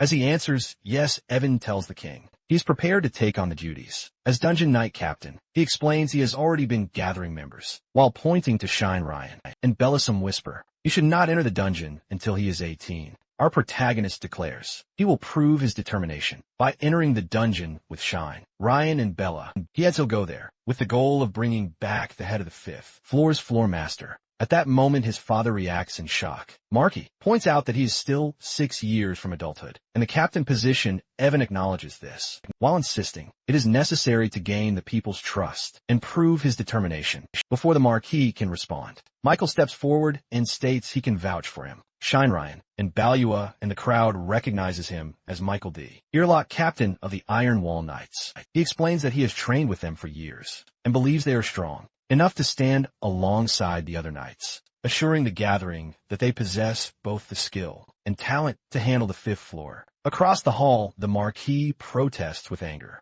He says that a knight captain would endorse his young son entering the dungeon. Michael proposes a duel with the knights to prove their strength, while leaving the decision to the Marquis. The king, intrigued, orders our boy to prove himself immediately. Evan accepts as the knights step forward until the two groups face each other. In the center of the hall, Michael declares the rules of the match by allowing both sword and magic. He raises his hand and signals the start, while ordering the duel to begin. The announcer declares the match between the 3 knights and Shine Belua and Ryan. He allows both sword and magic, and at his signal the duel begins. The knights charge forward, while the trio braces for impact. Ryan stands tall and summons his skill, Guardian's Blessing. Their swords suddenly jerk uncontrollably until he blocks and counters to send 2 staggering back. Shine darts in with blinding speed to slash before his opponent can react. Though one braces to counter, they find their feet frozen to the floor. As Belua gathers a blazing fireball and launches it, it prompts the announcer to step in, while calling for a stop and declaring the duel over. He names Ryan and his teammates as the winners. A man observes the shield choice by noting that a tanker like him would be valuable in any situation. The man also recognizes the skill of the others. The king calls the duel and wonders aloud if this is the hidden power of the Shurden Marquis. Stands there worrying about their overwhelming strength. The king thinks Evan proves himself fit to be a leader for putting the 3 together as a team. Yet he questions Evan's own abilities, which makes our boy turn to the knight captain for help. The princess cheers for him from the crowd, as he tells himself that running now could ruin his chances of entering the dungeon. Michael steps forward and declares himself his opponent. Spectators comment on the choice by noting his suitability. To ensure Evan's safety, the knights whisper they will die if they fight the young master. And Alicia watches with interest as the duel begins. Under the method of combat, the young master and Michael face each other. In fighting stances, the signal is given, and both launch forward at high speed. Michael closes the distance instantly to force Evan back until he braces and counters, though the challenger drives a knee into his side before they exchange rapid strikes. Bernard denies the idea of an artifact and insists it is pure strength. Our protagonist's movements are sharp and refined, with precise strikes that overpower his opponent. Bernard explains them by saying that, although an artifact might enhance potential, such techniques must still be learned. Mr. Ferrari exclaims at the advanced combat skill and marvels that he has mastered it at his age. When Alicia is asked if she likes him, she replies without hesitation. When a suggestion of an engagement is raised, she pauses before agreeing. If he accepts, she says it would be interesting, while her father promises to pull strings, so her proposal will not be refused. Our boy shifts and leaves an opening. Michael lunges in, but in a swift counter. Evan slams him to the floor and locks him down. After that, the referee calls the match, and Michael Dierlaka is declared the winner. Ryan kneels and asks if the protagonist disputes the outcome, but he admits defeat. Michael praises the duel, while remarking on the noticeable improvement. He advises him to pay more attention to his body, to grow faster at last. They clasp hands and end about on good terms. From the crowd, Mr. Ferrari envies Marquis for having such skilled children. He claims even the eldest, Eric, is great, yet now another talented son stands out. Mr. Ferrari notes, the Sheridan family's prospects will likely rise, thanks to Evan. He then questions Crow if he is truly an equal rival. Crow stiffens and admits the boy has grown much stronger since their last meeting, even suspecting that he now lags behind in the center. Michael turns to the crowd and declares Evan's performance proof of his skill. The king sighs, and the Marquis says he needn't choose such a hard path. After a pause, he concedes by setting a limit that Evan may challenge only up to the 5th floor. He also warns that the 6th floor is too dangerous. Evan promises to clear it and return safely. While in his head, he thinks this isn't his only chance. He plans to push for the 10th floor. On his next birthday, Ferrari raises a glass and tells him to forget complex matters and enjoy his 12th birthday. He agrees, but Dane takes the glass while insisting no alcohol. Serena walks up, smiling, and says she came to keep her promise. Evan freezes when she appears before him, since she announces she's stronger now. Because of his advice, Serena says that she wants to join the dungeon. Night Order Alicia steps in and casually remarks that it's a coincidence, because she also wants to join. Evan shouts in disbelief at her too, realizing the 2 death flags he thought were gone have returned. Shine approaches and reports that the king, the Marquis, Count Ferretti, and the other nobles have stepped away to talk. Evan tells the crowd they'll adjust the stage and change the mood. He calls for the cute girls to play, and the group starts performing, while Hannah asks Ryan for a dance, and he agrees. Servina rushes in upset that she's late. After changing, the protagonist tells her to ask for the next dance. Serena suddenly declares she wants to dance with Evan. With no time, she grabs his hand and pulls him away. Evan dances with Serena. As she comments on his popularity, she mentions she didn't expect another aristocrat to be interested in his dungeon. Night Order, he explains. Alicia is the daughter of the Magic Kingdom's dungeon city, Ferrari. He confirms that he has only met her once. Serena dismisses the concern, praises his dancing, and excitedly asks for another round. Before he can refuse, the surrounding guests erupt in loud cheers that draw his attention. The guy from the butcher's shop carries skewers out. Some recognize it as Brothers Skewers, while others speculate about the Sheridan family hiring them. Though the skewers raise concerns about being made from monster meat and possible poisoning, Evan smirks, while Serena takes a bite and declares it delicious. The princess stares at the skewers before taking a bite. She's shouting that it's delicious, while insisting Evan she wants it in the castle. As well, Evan explains it's monster meat, which makes her hesitate, as she wonders if eating it is wrong. Yet he quickly reassures her that it's safe, because the Marquis family guarantees it. Nobles nearby order multiple skewers, while townsfolk also step forward. The cook signals Evan that it's a great success, just as the young master predicted. The protagonist smirks while noting that anything goes, as long as it tastes good. A voice calls from behind, and when he turns, he instantly recognizes Jinian of the Thunderbird Guild. He remarks on how rare it is for someone outside dungeon explorers to appreciate monster meat, while calling him impressive. Evan recalls him as the leader of that small but elite guild.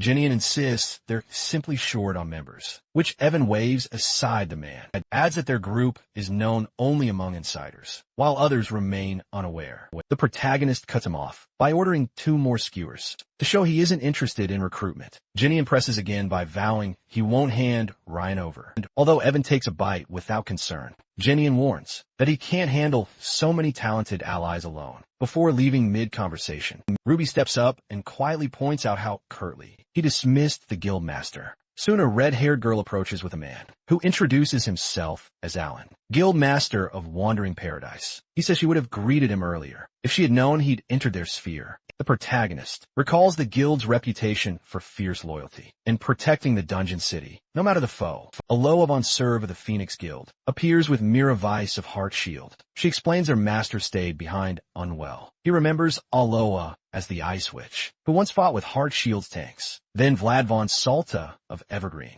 and Celine Aints of Megamind step forward. In turn, Daisy tilts her head curiously and asks about his combat technique. Evan replies that Knight Captain Michael once received a dungeon blessing, learned it, and passed it to him. She presses further, asking if he really fights monsters, only with techniques, and warning it's reckless. He admits combat skills aren't effective inside the dungeon. He claims that he uses them only for self-defense, while researching new methods to support the Knight Order, which he intends to test in the field. Alan notes the depth of his study. Aloa meets his gaze and asks if he seeks the dungeon's end. He replies firmly that the dungeon Knight Order was created to shield the city. Its purpose is already clear, with no need for another. He adds that clearing sections to grow stronger and protect the people is enough. Daisy blinks with surprise at his lack of ambition, and he dismisses the idea of reaching the dungeon's end. He says that there's no point if it costs one's life, after which a man nearby chuckles that at least the protagonist values survival.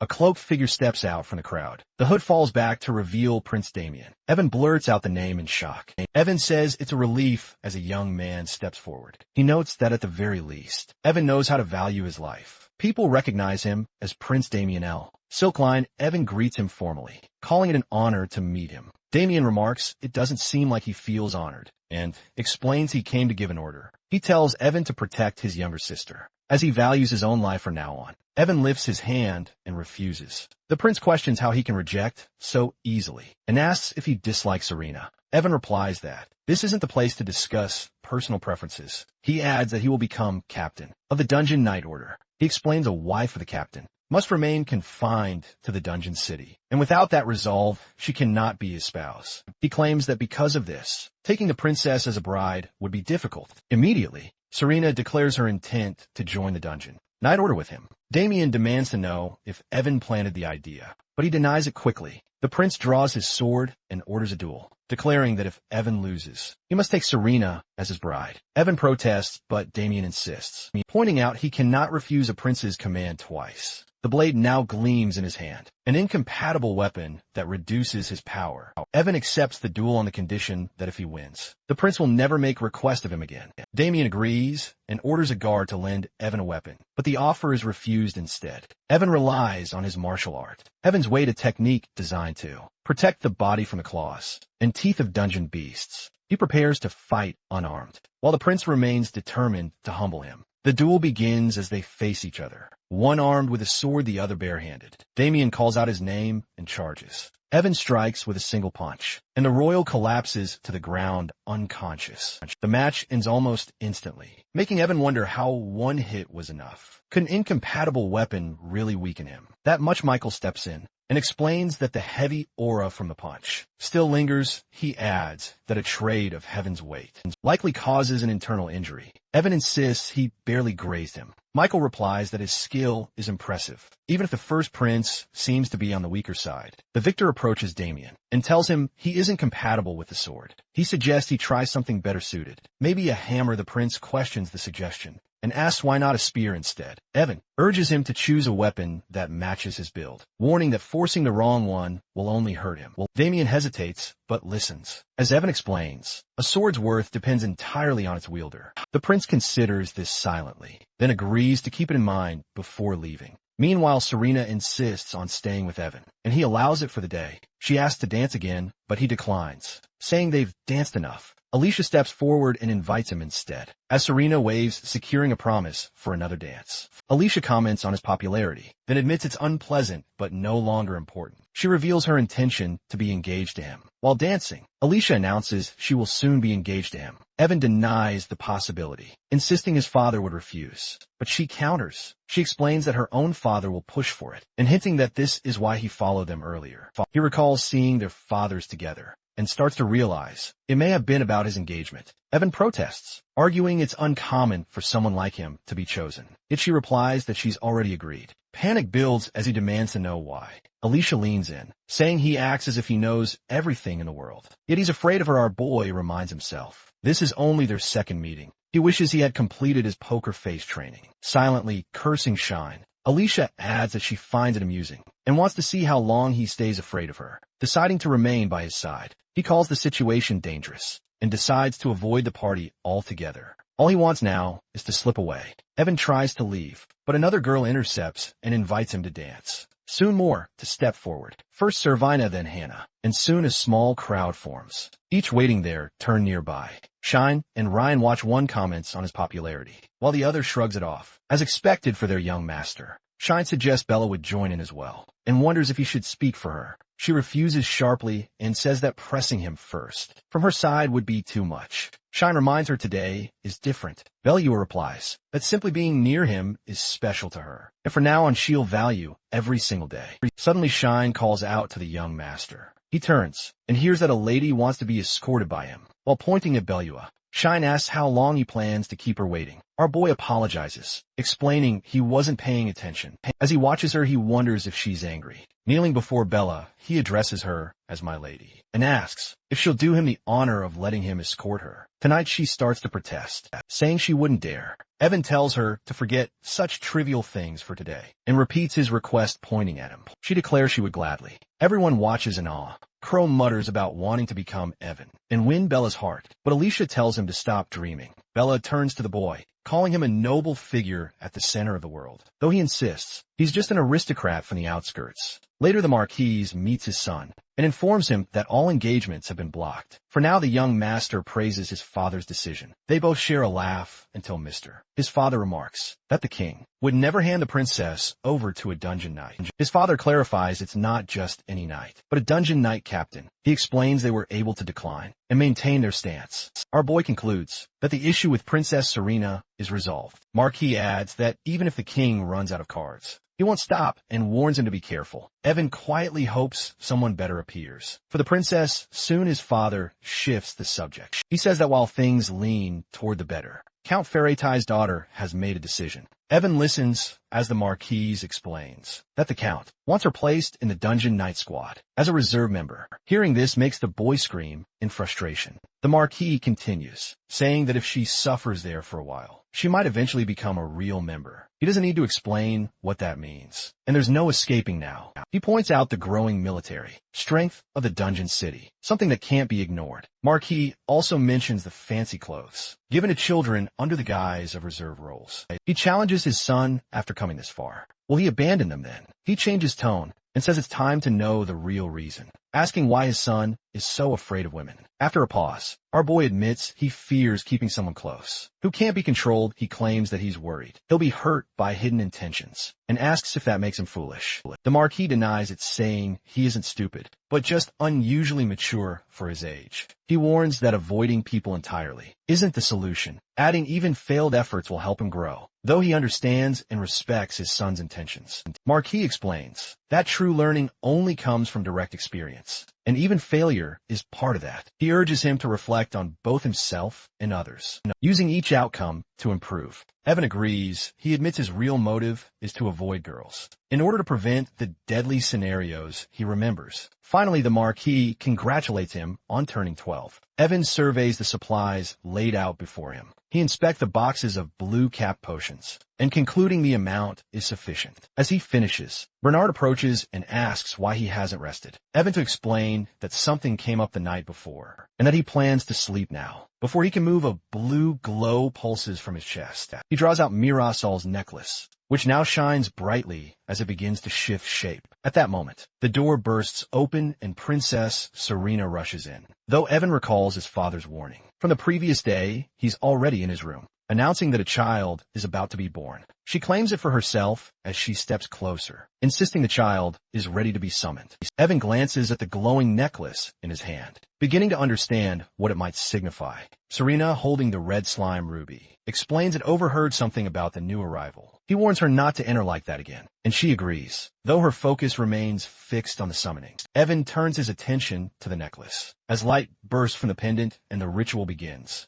energy spirals outward, forming a small blue shape that reveals itself as an ice slime. He notes that it has come of its own accord, and Serena extends her hands to receive it. The creature settles into her grasp, and she thanks it for being born, naming it Lucy and placing it beside Ruby. The following morning, Evan meets Bernard presents a tray of bright red orbs, introducing them as battle beads. Bernard reacts with surprise. Evan explains that, since his gloves nullify weapon abilities, he claims that crafting a standard weapon will be pointless instead. The orbs hit hard, enhanced by the gloves' reinforcement effect. It provides both range and safety, while all chemical reinforcement will continue to strengthen them over time, making them ideal for his use. Bernard urges him to rely on them if things turn dangerous outside. The others wait as the group gathers to depart. Evan spots his father among them and greets him. The man expresses surprise that Evan is heading into the dungeon so soon, and asks if he's certain. Evan assures him he's prepared, though his father hesitates. His mother voices her support. After a pause, the man relents and tells Evan to be careful. He nods in agreement, turning to face the others. Evan sees Ryan Bellua and Shine already in position.